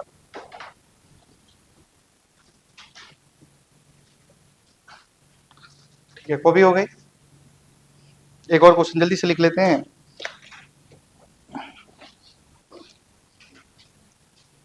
जब भी बोला जाएगा ऑर्बिट तो याद रखना ऑर्बिट तो कैसा होता है सर्कुलर होता है, और एटम का शेप स्फेरिकल।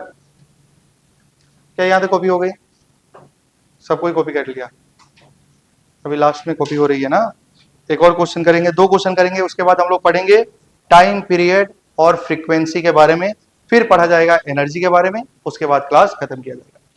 क्या आप समझ पा रहे हैं। चलिए नेक्स्ट क्वेश्चन लिखिए एक और। Radius of N orbit in hydrogen atom, radius of N orbit, radius of N orbit in hydrogen atom, hydrogen atom is 0.85 nanometer. Radius of an orbit in hydrogen atom is H atom is 0.85 nanometer. Find velocity of electron. Find velocity of electron. Find velocity of an electron in that orbit. In that orbit. समझ पा रहे हैं क्या। अब थोड़ा सा ध्यान दीजिए, कौन सा एटम की बात किया जा रहा है, हाइड्रोजन एटम।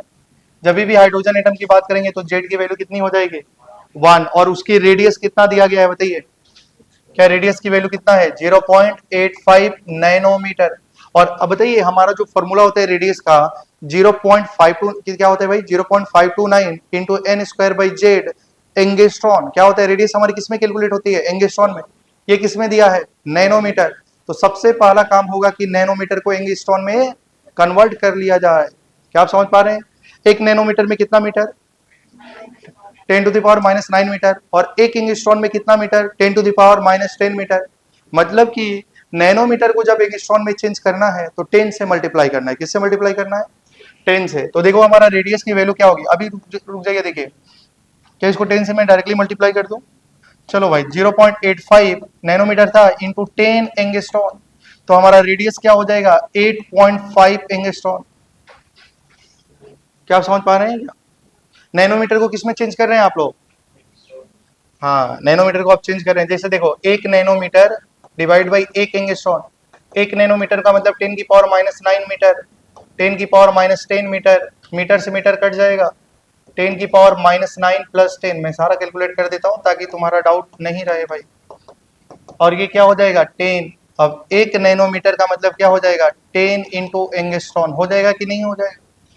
तो जब हम लोग नैनोमीटर को एंगस्ट्रॉन में चेंज करेंगे तो 10 से तो मल्टीप्लाई ही ना करेंगे। क्या आप समझ पा रहे हैं, हाँ। तो देखिए हमारी रेडियस निकल गई। अच्छा ये रेडियस कौन सा ऑर्बिट का है वो तो नहीं ना पता है, क्या ये रेडियस कौन सा ऑर्बिट का है वो नहीं पता है। क्या हम लोग ऑर्बिट निकाल लेंगे तो उसी ऑर्बिट का क्या भी निकालना है वेलोसिटी, क्या उसी ऑर्बिट का क्या भी निकालना है वेलोसिटी। क्या आप समझ पा रहे हैं, उसी ऑर्बिट का क्या भी निकालना है, वेलोसिटी। तो सबसे पहले हमको निकालना है वेलोसिटी। तो वेलोसिटी का फॉर्मूला क्या है, 2.18 into 10⁶ Z by n. Z तो मालूम है कि हाइड्रोजन एटम है, लेकिन एन नहीं पता है। क्या आप समझ पा रहे हैं? तो क्या बताइए, ये रेडियस है और रेडियस का फॉर्मूला क्या है, बताओ। रेडियस का फॉर्मूला क्या है, 0.529 into N square by Z. ये भी एंगस्ट्रॉन में, ये भी एंगस्ट्रॉन में, समझ पा रहे हैं ना, क्योंकि दोनों का रेडियस को मैंने सेम रखा है। दोनों का रेडियस को मैंने सेम रखा है। क्या आप समझ पा रहे हैं? तो भाई रेडियस का तो यही फॉर्मूला है ना। क्या रेडियस की वैल्यू 8.5 एंगस्ट्रॉन है, तो रेडियस का जगह में ऐसा लिखा जा सकता है कि नहीं। और जेड कितना है, 1। क्या निकल के आ जाएगा, एन। और जो एन निकलेगा वो यहां में डालेंगे तो क्या वेलोसिटी निकल सकती है? नहीं समझे? चलो भाई, समझ में आ गया ना। ठीक है, तो थोड़ा सा ध्यान दीजिए। तो क्या हो जाएगा बताइए, क्या मैं एक स्टेप डायरेक्टली गायब कर सकता हूँ? देखो, क्या ये नंबर इधर चला जाएगा? क्या जेड की वैल्यू कितनी डालनी है? तो क्या मैं लिख सकता हूँ ऐसा, ध्यान दीजिए, ध्यान। N square by 1 is equal to 8.5 divide by 0.529 आ जाएगा क्या भाई? और जब इसको सिंप्लीफाई करेंगे तो वैल्यू आएगी 16। कितनी आएगी भाई? तो बताओ, एन स्क्वायर की वैल्यू 16 है, तो एन की वैल्यू कितनी होगी? स्क्वायर रूट ऑफ 16 वैल्यू कितनी हो गई? 4। कितनी हो गई? 4। क्या एन का वैल्यू आपने कैलकुलेट कर लिया? अब देखो भाई, डेसिमल के बाद 3 डिजिट से मतलब 1000 से ऊपर नीचे मल्टीप्लाई करिए, 16 टाइम्स में कट जाएगा। कितना टाइम्स में? 16 टाइम्स में। तो एन की वैल्यू आ गई 4। तो बताइए वेलोसिटी निकालनी है। तो वेलोसिटी क्या हो गया, 2.18 इंटू 10⁶, और जेड की वैल्यू क्या ही डालना है बताइए। जेड का वैल्यू 1 और एन का वैल्यू 4। तो वैल्यू क्या हो जाएगा?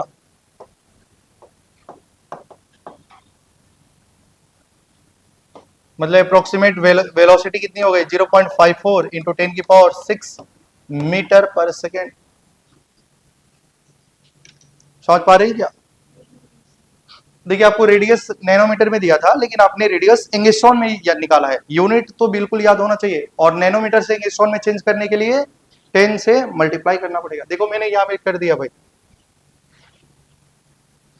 एक और लास्ट क्वेश्चन, उसके बाद हम लोग पढ़ेंगे एक नया टॉपिक, थर्ड एप्लीकेशन।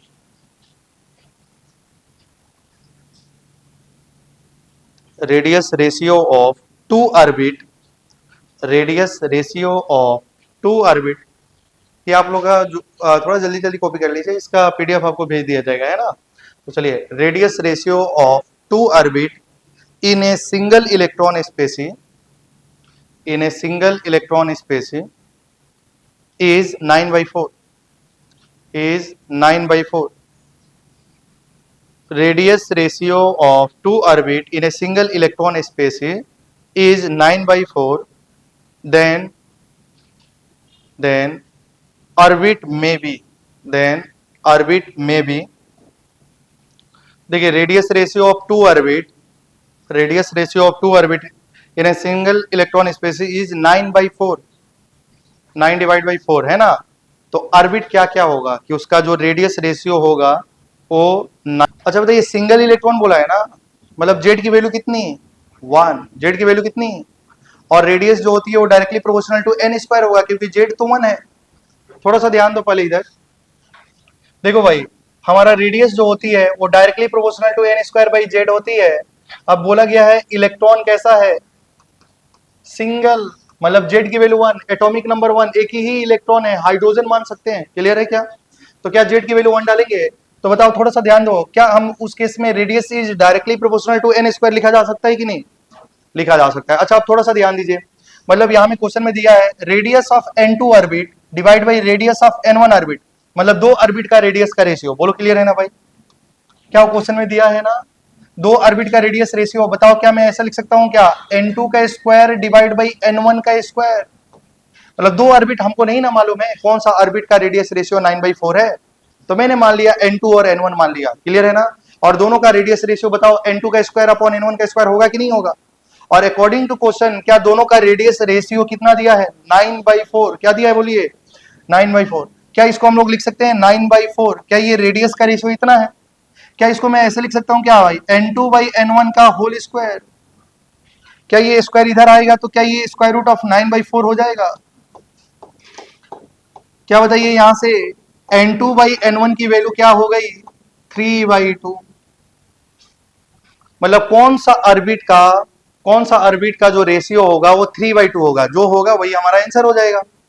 अच्छा आप देखिए, क्या तुम लोग जानते हैं भाई, के होता है, एल होता है, एम होता है, एन होता है, ओ होता है, पी होता है, क्या यहाँ में पी तक नाम दिया है क्या भाई?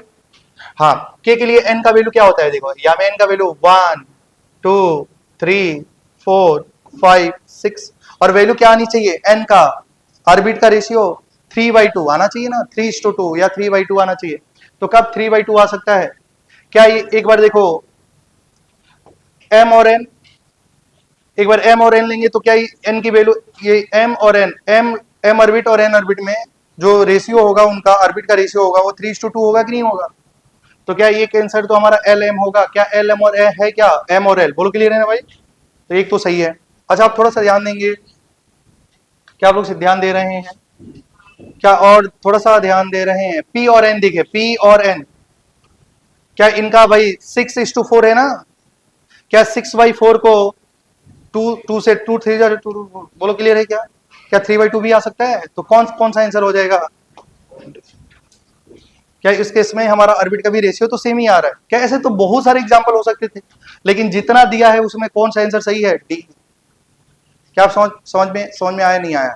देखो ऑर्बिट का रेशियो 3/2 होना चाहिए, तो एक बार तुमने पी लिया, दूसरा बार एन, तो 6/4 मतलब 2/3 ही तो होता है। नहीं समझे? चलिए, तो ये हमारा रेडियस और वेलोसिटी से क्वेश्चन हो गया। क्या समझ में आया कि नहीं आया? आया। अब नेक्स्ट टॉपिक में चलते हैं। भाई देखो, ये तो रेडियस का रेशियो दिया है, तुमने ऑर्बिट का रेशियो निकाल लिया, जिसका ऑर्बिट का रेशियो 3:2 होगा वही हमारा आंसर हो जाएगा। और यहां में देख लेना कि कहां तक दिया है, के एल एम पी तक दिया है लास्ट, तो ऐसा लिख देना K L M N O P, उसके बाद क्यू आर एस टी, ऐसा तो जाते रहता है। उसके लिए एन का वैल्यू 1 2 3 4, तो जिस ऑर्बिट का रेशियो 3/2 होगा वही हमारा आंसर हो जाएगा। समझ पा रहे हैं? चलिए, तो अब नेक्स्ट हेडिंग में लिखना है टाइम पीरियड। क्या यहां तक किसी को डाउट नहीं है? नेक्स्ट में लिखना है time period, time period and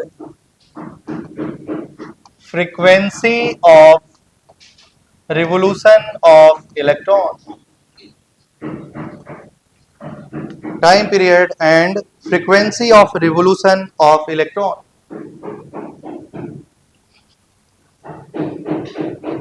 देखिए ये टॉपिक से बहुत ही कम क्वेश्चन आता है ना, लेकिन अगर आ गया तो कैसे सॉल्व करना है वो भी जाना है।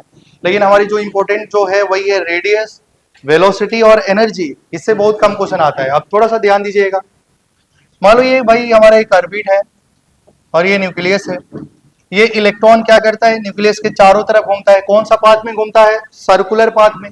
अच्छा बताइए, जब इलेक्ट्रॉन एक चक्कर लगाता है तो कितना टोटल डिस्टेंस ट्रेवल करता है भाई? क्या इलेक्ट्रॉन तो सर्कुलर पाथ में घूमता है, अगर इलेक्ट्रॉन एक रिवोल्यूशन करता है तो टोटल डिस्टेंस कितना होता है? 2 पाई। अरे भाई सरकमफ्रेंस के ही तो बराबर होगा। तो मैं लिख सकता हूं क्या, थोड़ा सा ध्यान दीजिए भाई, तो इसका जो डिस्टेंस होगा भाई, जब इलेक्ट्रॉन एक रिवोल्यूशन करता है तो डिस्टेंस कितना हो जाएगा? 2 पाई आर। क्या होगा भाई, जैसे मान लो इलेक्ट्रॉन यहां से चला, जैसे ही एक रिवोल्यूशन हुआ तो उसका टोटल डिस्टेंस कितना हो जाएगा? 2 पाई आर। और ये डिस्टेंस किसमें होगा? Metre per revolution. मतलब एक रिवोल्यूशन में वो कितना डिस्टेंस कवर कर रहा है? 2 पाई आर। कितना कर रहा है? 2 पाई आर। अच्छा बताइए, क्या यहां से हम लोग वेलोसिटी निकाल सकते हैं क्या? भाई निकाल ही सकते हैं ना। मान लीजिए इसकी वेलोसिटी क्या है भाई, इसकी वेलोसिटी है v, क्या मीटर पर सेकंड, वेलोसिटी तो मीटर पर सेकंड में ही आता है। बताइए v की वैल्यू तो याद ही है 2.18 × 10⁶ Z/n मीटर पर सेकंड, होता है कि नहीं होता है? तो मैंने बोला कि जब एक इलेक्ट्रॉन, मतलब एक इलेक्ट्रॉन रिवोल्यूशन कंप्लीट करता है तो उसकी वेलोसिटी v है। कितनी है भाई? v। तो टाइम पीरियड क्या होगा? डिस्टेंस मालूम है, वेलोसिटी मालूम है, तो टाइम क्या होता है? बताओ, बोला टाइम क्या हो जाएगा? टाइम क्या होता है बताइए? डिस्टेंस डिवाइड बाई वेलोसिटी या स्पीड। तो डिस्टेंस कितना है? 2 पाई आर, और वेलोसिटी कितनी है? v। क्या इतना टाइम लगेगा एक रिवोल्यूशन में? इतना टाइम लगेगा? क्या इलेक्ट्रॉन को एक चक्कर करने में कितनी समय लगेगी? 2 pi R divided by V. Unit क्या होगा बताओ जल्दी से? 2 पाई आर का क्या है? मीटर पर रिवोल्यूशन, है ना? और इसका क्या है बताइए? Metre per second. तो क्या हो जाएगा बताओ इसका unit? Second per revolution, revolution per second. होगा कि नहीं होगा? तुम समझ रहे नहीं समझ रहे? क्या ये मीटर से मीटर घट जाएगा? क्या इसकी आंसर आएगी? Revolution per second. Second per revolution वही तो आएगा ना भाई, क्योंकि ये नीचे वाला नंबर तो ऊपर चला जाएगा। मतलब अगर एक रिवोल्यूशन करेगा तो टाइम कितना लगेगा? 2 pi R divide by we. क्या आप समझ पा रहे हैं क्या? अच्छा तुम लोग जानता है कि जो टाइम पीरियड है, फ्रीक्वेंसी क्या 1 बाई टाइम पीरियड होती है? क्या फ्रीक्वेंसी 1 बाई टाइम पीरियड होती है? अगर time period 2 pi r by v है तो उसकी फ्रीक्वेंसी क्या ही होगी? बताओ इसकी फ्रीक्वेंसी क्या ही होगी? देखो थोड़ा सा एक बार ध्यान देंगे बोर्ड पे। टाइम कितनी निकली है? 2 pi R divide by V. Unit किसमें भाई? Second per revolution. बोलो क्लियर है ना? अच्छा बताओ फ्रीक्वेंसी क्या होती है? 1 बाई टाइम पीरियड। तो क्या हो जाएगा? v upon 2 pi r. बोलो समझ पा रहे हैं क्या? क्या हो जाएगा? Revolution per second. अच्छा आप थोड़ा सा ध्यान दो, क्वेश्चन जो बनेगा वो किससे बनेगा? अब थोड़ा सा ध्यान दे रहे हैं क्या आप लोग? पूरा ध्यान दे रहे हैं? हाँ। तो देखिए क्या यहाँ में रेडियस और यहाँ में वेलोसिटी है ना भाई? तो आपको ये देखना है कि टाइम पीरियड किसका डायरेक्टली है, किसका इनवर्सली है, ये सब देखना है हम लोगों को। क्या मैं ये यूनिट को हटा सकता हूँ? क्या इधर लिखा गया है? अच्छा बताओ यहाँ से क्या आ रही है हमारा? आर। क्या आ रहा है भाई? आर। आर की वैल्यू क्या आप जानते हैं क्या? जेड स्क्वायर बाई एन होता है। 0.529 जेड स्क्वायर बाई एन होता है। क्या यहाँ से जेड स्क्वायर बाई एन होगा कि एन स्क्वायर बाई जेड होगा? जल्दी से बोलो। N square by Z. अब यहां से बताओ वेलोसिटी किसमें आती है? Z by n. किसमें आती है? Z by n. तो क्या ये एन ऊपर जाएगा तो बताओ n cube by Z square हो जाएगा क्या? क्या आप समझ पा रहे हैं क्या? हाँ। तो देखिए time is directly proportional to n cube divide by Z square. तो बताओ frequency Z square by n cube. मुझे लग रहा है कि इसमें आप लोग का थोड़ा सा दिक्कत है। थोड़ा सा इधर देखेंगे भाई।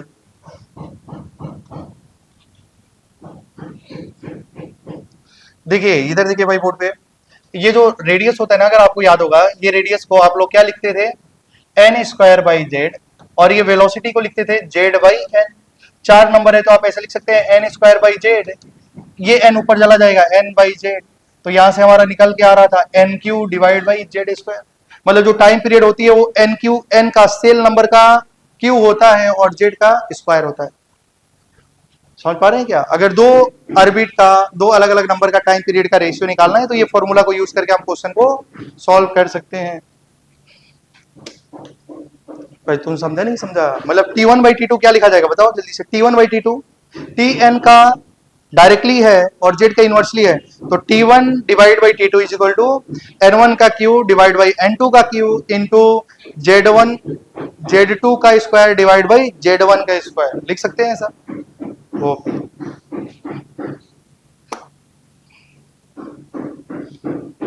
लेकिन ये इतना ज्यादा इंपॉर्टेंट नहीं है। इसके बाद जो सबसे ज्यादा इंपॉर्टेंट है जिसका नाम है एनर्जी। क्या भाई मन कर रहा है पढ़ने का? चलिए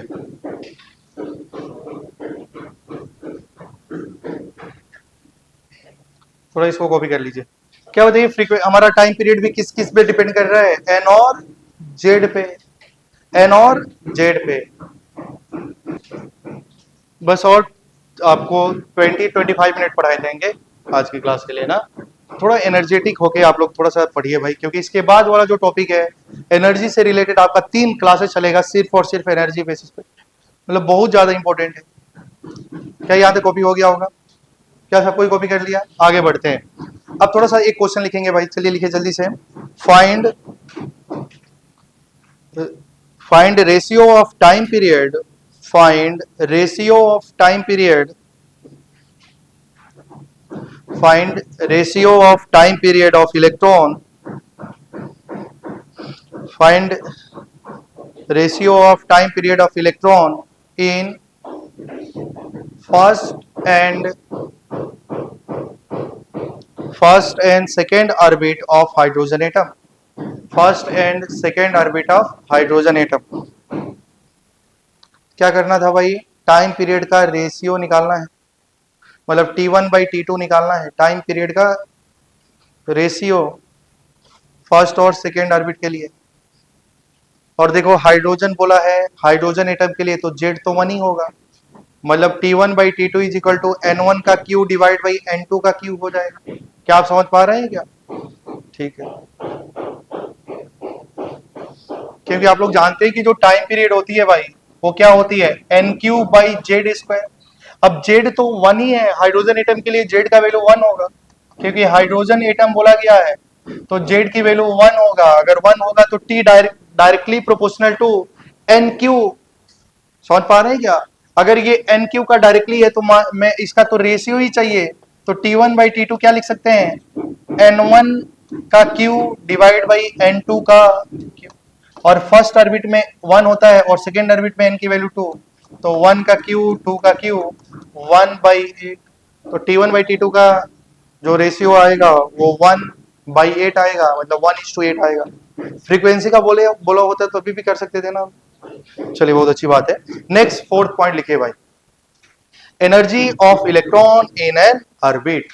देखिए बोर का पूरा कैलकुलेशन किस पे है, ऑर्बिट पे है, orbit.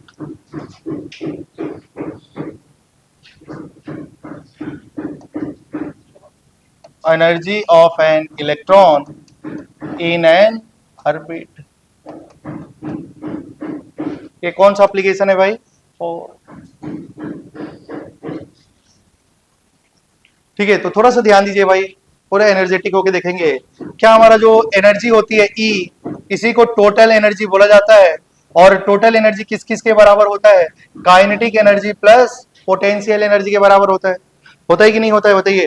Kinetic energy plus potential energy के बराबर होता है टोटल एनर्जी, होता है कि नहीं होता है? अच्छा बताइए, टोटल एनर्जी, क्या काइनेटिक एनर्जी को क्या लिखा जा सकता है, हाफ mv²। और पोटेंशियल एनर्जी क्या होता है भाई, k Q1 Q2/r। पढ़े होंगे आप लोग, क्या पोटेंशियल एनर्जी वही फॉर्मूला होता है k Q1 Q2/r। और इलेक्ट्रोस्टैटिक फोर्स का फॉर्मूला क्या है, k Q1 Q2/r²। क्या समझ पा रहे हैं? चलिए अब थोड़ा सा ध्यान दीजिएगा। आप लोग बताइए, क्या एक फॉर्मूला था, mv² को क्या लिखा जा सकता है, k Q1 Q2/r। अरे भाई एक फॉर्मूला था ना, के Q1 Q2 नहीं, kJD²/r is equal to mv²। Equation number 1 तुम लोग भूल गया, इधर देखिए, याद आ गया।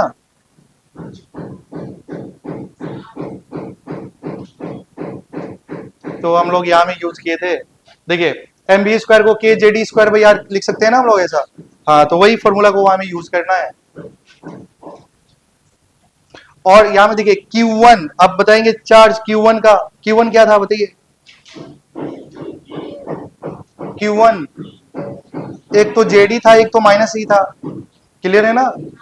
चलिए तो देखिए टोटल एनर्जी का फॉर्मूला हो जाएगा, देखो mv² को हम लोग लिख सकते हैं हाफ, हाफ है तो 1/2 रहेगा, और mv² का जगह में kJD²/r। अब थोड़ा सा ध्यान देना कि एक Q1 का चार्ज था JD, और Q2 का चार्ज कितना था, -e डिवाइड बाई r। क्या समझ पा रहे हैं क्या?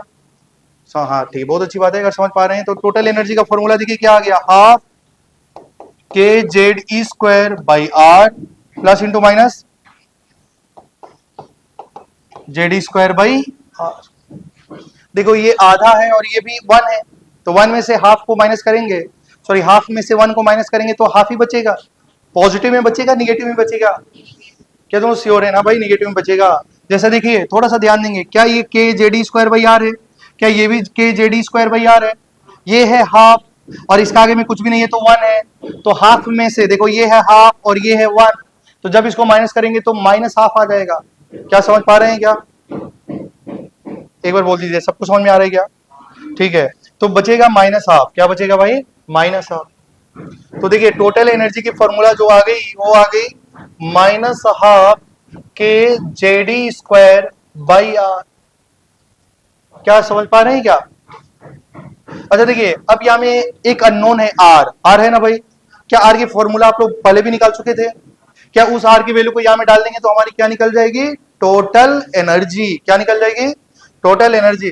तो देखिए टोटल एनर्जी का फॉर्मूला हो जाएगा माइनस हाफ, और आप लोग जल्दी से बताएंगे के जे डी स्क्वायर, आर का वैल्यू क्या था, वैल्यू नहीं, वो जो पूरा डिराइव करने के बाद n square h square upon 4 pi square M के जे डी स्क्वायर। अरे भाई ऐसा था क्या?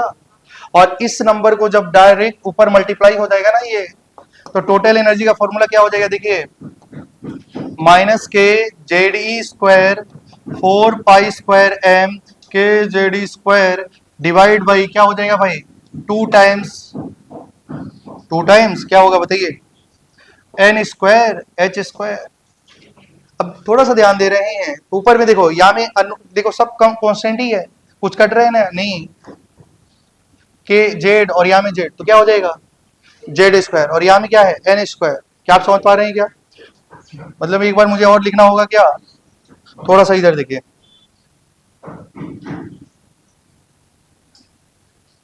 थोड़ा सा ध्यान दे रहे हैं आप लोग, तो देखिए क्या हो जाएगा भाई, माइनस के, देखो यहाँ में ई स्क्वायर है, थोड़ा सा ध्यान दीजिए, क्यों लिखना है भाई, क्यों टाइम वेस्ट करना है। आप केवल ये देखिए ऊपर में जो वेरिएबल है वो क्या है, जेड स्क्वायर, मतलब मल्टीप्लाई करने की क्या जरूरत है, यहाँ में जेड है यहाँ में जेड है, तो ऊपर में वेरिएबल जेड स्क्वायर है, बाकी सब कांस्टेंट है, और नीचे में वेरिएबल है एन स्क्वायर, बाकी तो कांस्टेंट है। तो अब इसकी वैल्यू डाला गया तो टोटल एनर्जी निकल के आ गई -13.6 Z square by N square electron volt per atom. क्या निकल के आ गई भाई, इलेक्ट्रॉन वोल्ट पर एटम, मतलब एक एटम का, एक एटम मतलब एक इलेक्ट्रॉन की एनर्जी। अरे भाई ये वोर मॉडल तो सिर्फ और सिर्फ किसके लिए एप्लीकेबल है, जिसमें एक इलेक्ट्रॉन है। अगर मैंने बोला हाइड्रोजन एटम, तो आपको मालूम है कि इसमें इलेक्ट्रॉन तो एक ही होगा, इसलिए एक इलेक्ट्रॉन का एनर्जी कैलकुलेट होके आया, वो कितना आ गया, -13.6 into Z square by N square electron volt per atom. तो ये जो कैलकुलेट होके आया वो किसमें आया, इलेक्ट्रॉन वोल्ट में। किसमें आया भाई, इलेक्ट्रॉन वोल्ट। अच्छा, और दूसरी इंपॉर्टेंट पॉइंट यहां में याद करना है, देखिए total energy is equal to ये पहला नंबर, दूसरा ये जो मैं लिख रहा हूं total energy is equal to potential energy by two. मतलब इसको डिराइव नहीं किया जा रहा है, कोई जरूरत नहीं है। बताइए जो टोटल एनर्जी आता है वो क्या होता है, पोटेंशियल एनर्जी का आधा होता है, और माइनस काइनेटिक एनर्जी के बराबर होता है। किसके बराबर होता है भाई, माइनस काइनेटिक एनर्जी। मतलब अगर total energy is equal to potential energy by two is equal to minus kinetic energy. Copy करिए, बताओ हमारा एनर्जी भी किस किस पे डिपेंड करेगा, जेड और एन। तो जेड और एन पे कौन कौन सा डिपेंड कर रहा था, रेडियस, वेलोसिटी, टोटल एनर्जी और एंगुलर मोमेंटम, और सिर्फ सेल नंबर पे डिपेंड करता है।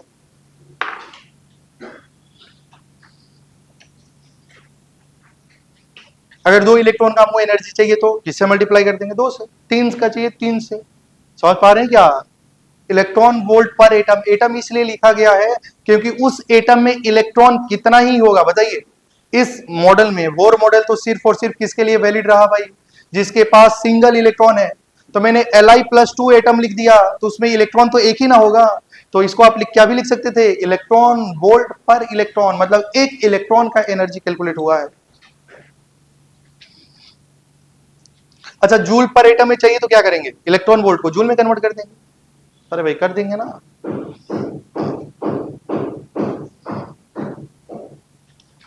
जूल पर मोल में चाहिए तो एक मोल में कितना होता है उसे मल्टीप्लाई कर देंगे। अच्छा पहले कॉपी करिए थोड़ा जल्दी जल्दी।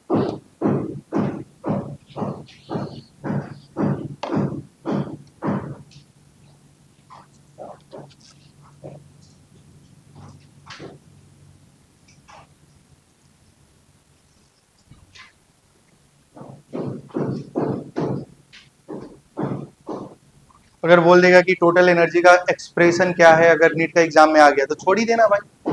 समझ पा रहे हैं क्या, इतना याद कैसे हो पाएगा। और इसको करने के लिए तो 2 फॉर्मूला, एक तो ये आप ऐसे कर लेंगे, फिर रेडियस भी तो याद होना पड़ेगा, तो रेडियस का भी एक्सप्रेशन याद रहेगा तभी ना सॉल्व हो पाएगा। ऐसा तो आएगा नहीं, बहुत चांसेस कम है। अगर आ गया तो आपको मतलब ऑप्शन नहीं है, या तो याद करना पड़ेगा या तो क्वेश्चन को छोड़ना पड़ेगा, यही 2 ही ऑप्शन है। क्या आप समझ पा रहे हैं, ठीक है। क्या यहां तक कॉपी हो गई, क्या यहां तक कॉपी हो गई, क्या एनर्जी का फॉर्मूला बताइए कितना है, थोड़ा इधर देखिए। एनर्जी का फॉर्मूला कितना है भाई, टोटल एनर्जी का formula -13.6 into Z square by N square electron volt per atom. अच्छा अब थोड़ा सा ध्यान दीजिएगा, माइनस कॉपी नहीं करना है, -13.6 into Z square by N square electron volt का, एक इलेक्ट्रॉन वोल्ट में कितना जूल, 1.6 इंटू 10 की पावर -19 जूल पर एटम। तो क्या ये फॉर्मूला जूल पर एटम में हो गए क्या, क्या आप समझ पा रहे हैं, क्या जूल पर एटम में हो गया। अच्छा अगर मान लो हमको जूल पर मोल में चाहिए, किसमें चाहिए भाई, ये एक एटम में इतना एनर्जी होगा, क्या समझ पा रहे हैं क्या, मतलब एक इलेक्ट्रॉन में इतना एनर्जी होगा, किसमें, जूल में। अब थोड़ा सा ध्यान दीजिए, हमको एक मोल चाहिए, कितना चाहिए भाई, एक मोल, तो एटम को हटाइए, लिख दीजिए मोल। अब मोल कब लिखेंगे, जब उसको किससे मल्टीप्लाई कर दिया जाए, Na से, मतलब एक मोल में मतलब Na ही तो नंबर होगा। अगर इस एनर्जी को 6.02 इंटू 10 की पावर 23 से मल्टीप्लाई करेंगे तो क्या निकल जाएगा भाई, एक मोल, तब आंसर आएगा जूल पर मोल, एक मोल एटम का एनर्जी निकल जाएगा, एक मोल इलेक्ट्रॉन का एनर्जी निकल जाएगा। क्या आप समझ पा रहे हैं क्या भाई, तो थोड़ा सा ध्यान दीजिए, तो इसकी डायरेक्ट वैल्यू याद रखना है, -1312 into Z square by N square kilo joule per mole. क्या टोटल एनर्जी का formula kilo joule per mole में कितना होता है भाई, -1312 Z square by N square kilo joule per mole. क्या आप समझ पा रहे हैं क्या, डायरेक्टली याद रखना है, एक तो ये फॉर्मूला याद रखना है, दूसरा ये फॉर्मूला याद रखना है, और तीसरा कि total energy is equal to potential energy by 2 is equal to minus kinetic energy. क्या आप समझ पा रहे हैं, लेकिन आपको जो फॉर्मूला यूज करना है हमेशा -13.6 Z square by N square electron volt वाला।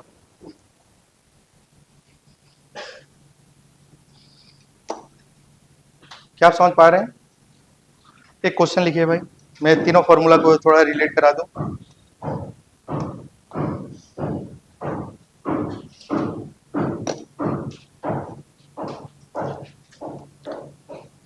देखिए, कैलकुलेट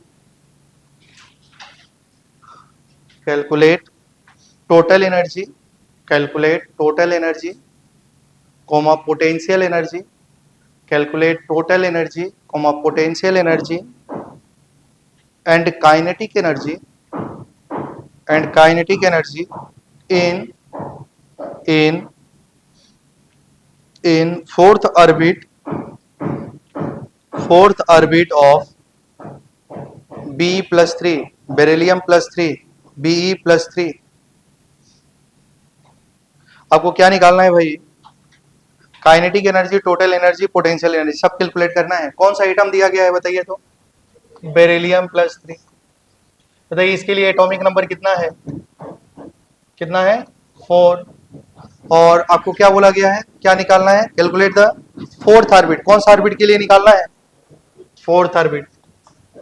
तो बताइए टोटल एनर्जी का फॉर्मूला क्या है भाई, टोटल एनर्जी इक्वल टू क्या होगा, -13.6 into Z square by N square, तो 4 का स्क्वायर अपॉन 4 का स्क्वायर, तो ये तो कट जाएगा, तो आंसर कितना आएगा, -13.6 इलेक्ट्रॉन वोल्ट आ जाएगा ना ये सब।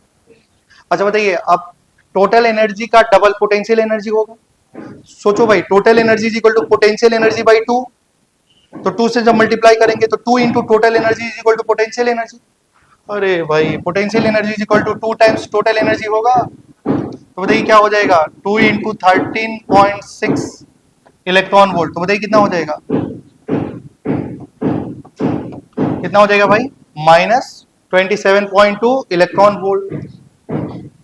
और बताइए काइनेटिक एनर्जी क्या होती है, माइनस टोटल एनर्जी का निगेटिव काइनेटिक एनर्जी होती है, और टोटल एनर्जी कितनी है बताइए, -13.6, तो वैल्यू क्या हो जाएगी, 13.6 इलेक्ट्रॉन वोल्ट। देखिए यहाँ में आपने क्या पढ़ा था कि total energy equal to potential energy by 2, तो 2 से मल्टीप्लाई करेंगे तो पोटेंशियल एनर्जी डबल हो जाएगा टोटल एनर्जी का।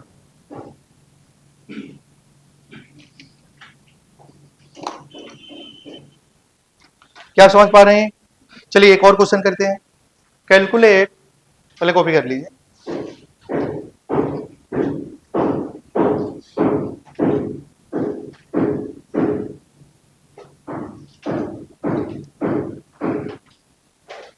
हो गया कॉपी।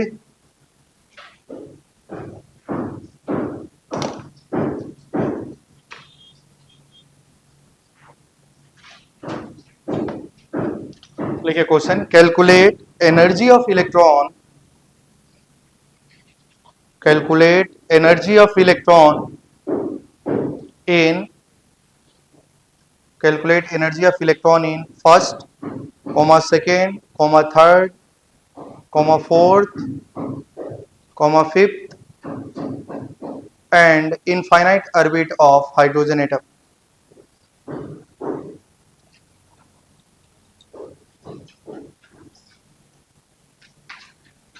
अच्छा, यहां में ध्यान दीजिए, कौन सा एटम की बात किया जा रहा है? Hydrogen atom. तो क्या बोल सकते हैं जेड की वैल्यू? अच्छा, आप थोड़ा सा ध्यान दीजिए, टोटल एनर्जी का फॉर्मूला क्या हो जाएगा भाई? -13.6 into Z square by N square. Answer किस में निकल के आने वाली है? इलेक्ट्रॉन वोल्ट में। तो एक बार देखो, फर्स्ट ऑर्बिट का निकालना है, सेकेंड ऑर्बिट का एनर्जी निकालना है। अच्छा बताइए, जेड तो 1 ही है ना भाई, तो क्या 1 बाई एन स्क्वायर हो जाएगा? फर्स्ट ऑर्बिट का निकालना होगा, एन का वैल्यू 1, सेकेंड के लिए एन का वैल्यू 2, थर्ड के लिए एन का वैल्यू 3। जेड तो 100% कितना ही है? अरे भाई देखिए, -13.6 इंटू 1 बाई एन स्क्वायर, यही तो फॉर्मूला है, क्योंकि जेड तो 1 है। तो देखिए, अब टोटल एनर्जी फर्स्ट ऑर्बिट के लिए निकालेंगे, तो इसमें वैल्यू डालेंगे तो आंसर आ जाएगा -13.6 इलेक्ट्रॉन वोल्ट। सेकेंड ऑर्बिट का एनर्जी कितना हो जाएगा? -13.6 इंटू 1/4, तो आंसर आ जाएगा -3.4 इलेक्ट्रॉन वोल्ट।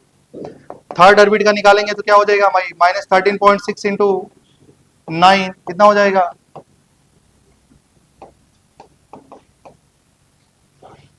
फोर्थ ऑर्बिट का निकालेंगे तो क्या हो जाएगा?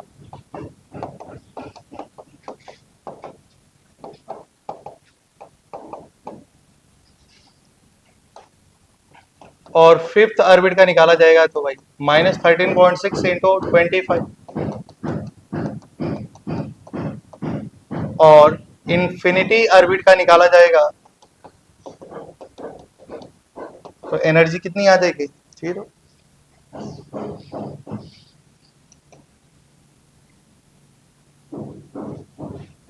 यहां में देखिए, ये 1.51 आएगा।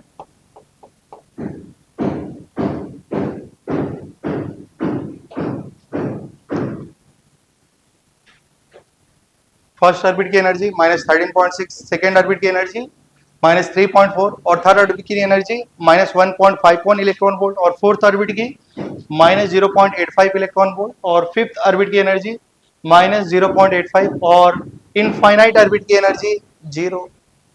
अच्छा, इनफाइनाइट ऑर्बिट का मतलब न्यूक्लियस से जब जैसे आप बहुत दूर चले जाएंगे, तो उस केस में उस इलेक्ट्रॉन की जो टोटल एनर्जी होगी वो क्या होगी भाई? अच्छा, अगर टोटल एनर्जी 0 है तो क्या उस इलेक्ट्रॉन का काइनेटिक एनर्जी भी 0 होगा, और क्या उसका पोटेंशियल एनर्जी भी 0 होगा? और भाई total energy is equal to potential energy by 2, और टोटल एनर्जी 0 है तो पोटेंशियल एनर्जी भी 0 होगा। अच्छा बताइए, जब इलेक्ट्रॉन का काइनेटिक एनर्जी 0 है और पोटेंशियल एनर्जी 0 है, इसका मतलब वो इलेक्ट्रॉन बताओ वो इलेक्ट्रॉन बताओ वो कहां पे होगा भाई? सरफेस पे होगा। उस इलेक्ट्रॉन का न्यूक्लियस से अट्रैक्शन होगा क्या? नहीं, वो न्यूक्लियस से आजाद हो चुका है, बहुत दूर चला गया है। क्लियर है ना भाई? तो जब इलेक्ट्रॉन न्यूक्लियस से बहुत दूर चला जाएगा, तो उस समय उसकी काइनेटिक एनर्जी भी 0 होगी, और उस समय उसकी पोटेंशियल एनर्जी भी 0 होगी, और उस समय उस इलेक्ट्रॉन की टोटल एनर्जी 0 होगी। अगर मान लो किसी का इलेक्ट्रॉन का एनर्जी 0 है, तो बताओ वो इलेक्ट्रॉन न्यूक्लियस के अंदर में घूम रहा है क्या, कि वो न्यूक्लियस से बाहर निकल गया है, सरफेस पे आ गया? वो इलेक्ट्रॉन कहां पे आ गया है? सरफेस पे। क्या यहां तक किसी को डाउट नहीं है? क्या आप समझ पा रहे हैं भाई? अच्छा, आप थोड़ा सा ध्यान दीजिए, जैसे हम लोग पढ़ रहे थे कि मान लो हमारा एक एटम है, और ये किसके लिए हमने याद करा था भाई? हाइड्रोजन एटम के लिए। किसके लिए याद किया है? हाइड्रोजन एटम के लिए। अब ध्यान दीजिए, अभी सबसे इंपॉर्टेंट बात ये है, मान लो ये न्यूक्लियस है भाई, और इलेक्ट्रॉन ये फर्स्ट ऑर्बिट में घूम रहा है, तो इस समय इसकी एनर्जी कितनी है भाई? -13.6 इलेक्ट्रॉन वोल्ट है ना। अब मैंने क्या किया ना भाई, मान लो ये ऑर्बिट है ना भाई, मान लो इसको आप धागा मान सकते हैं, धागा को तोड़ेंगे तो क्या एक लाइन बन जाएगा क्या? तो अगर इस ऑर्बिट को अगर हम लोग ओपन कर दें, तो क्या हम लोग इसको एक लाइन में भी बना सकते हैं? तो देखिए, ध्यान दीजिएगा, आप ऐसा समझ सकते हैं कि मान लो ये फर्स्ट ऑर्बिट है, धागा से बंधा हुआ है, धागा को तोड़ेंगे तो क्या वो एक लाइन हो जाएगा क्या? अब थोड़ा सा ध्यान दीजिए,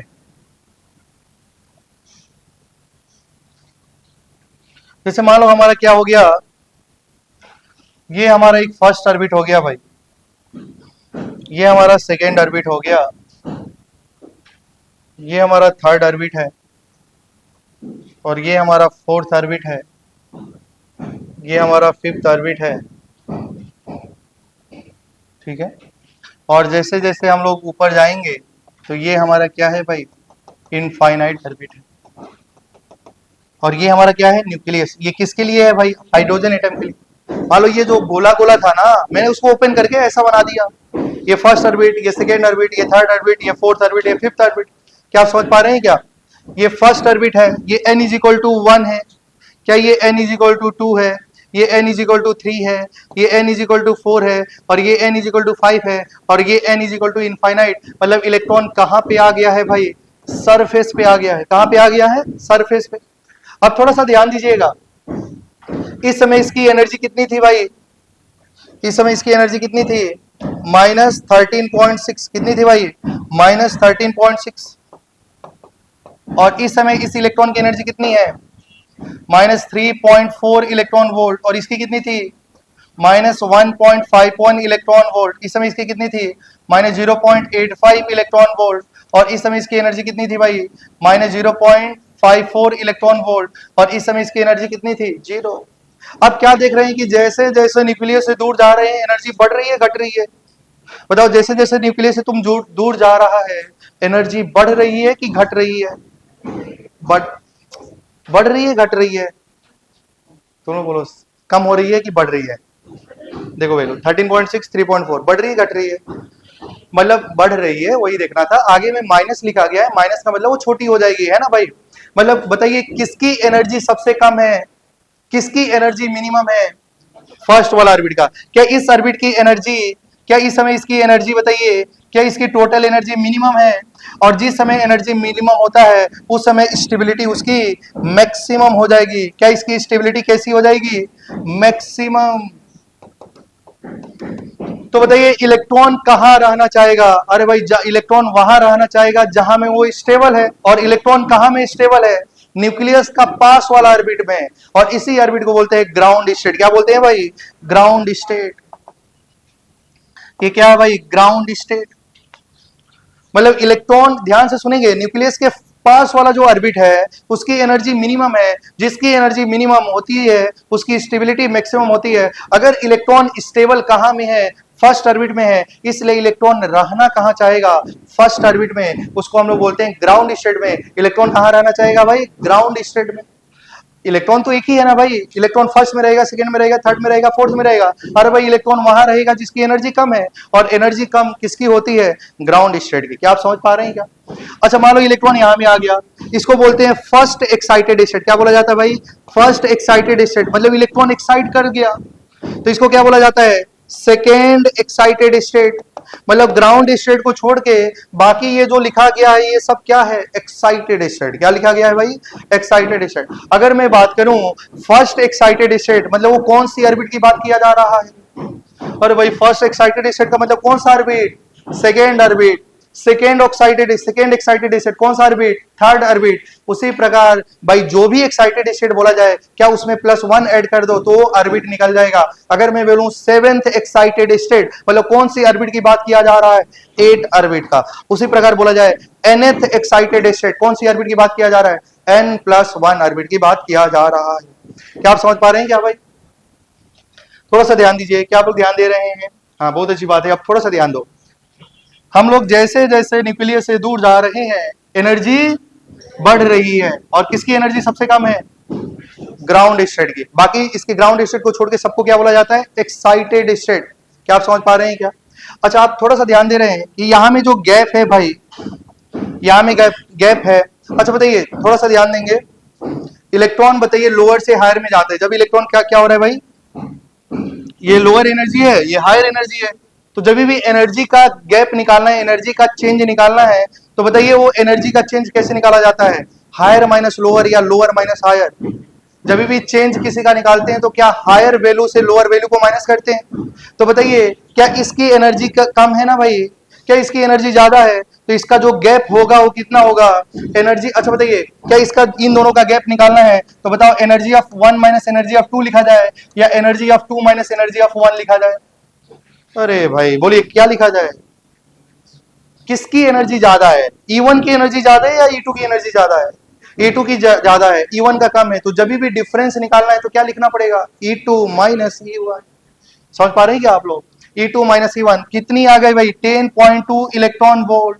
जब भी E2 माइनस E1 की वैल्यू निकाली गई तो कितनी आ गई, 10.2। अच्छा बताइए, यहां में ये एनर्जी गैप निकाला गया। अच्छा बताओ 2 और 3 का, तो क्या लिखा जाएगा, energy of 3 minus energy of 2। क्या आप समझ पा रहे हैं क्या? तो वैल्यू कितनी आ गई, 1.89 इलेक्ट्रॉन वोल्ट। अच्छा इसकी वैल्यू निकाली गई, ये वाला गैप निकाला गया, तो बताओ कितना आ गया, 0.66 इलेक्ट्रॉन वोल्ट। आप मुझे बताइए, जैसे जैसे न्यूक्लियस से दूर जा रहे हैं एनर्जी तो बढ़ रही है लेकिन गैप कम हो रहा है। मतलब किस केस में एनर्जी का गैप मैक्सिमम होगा?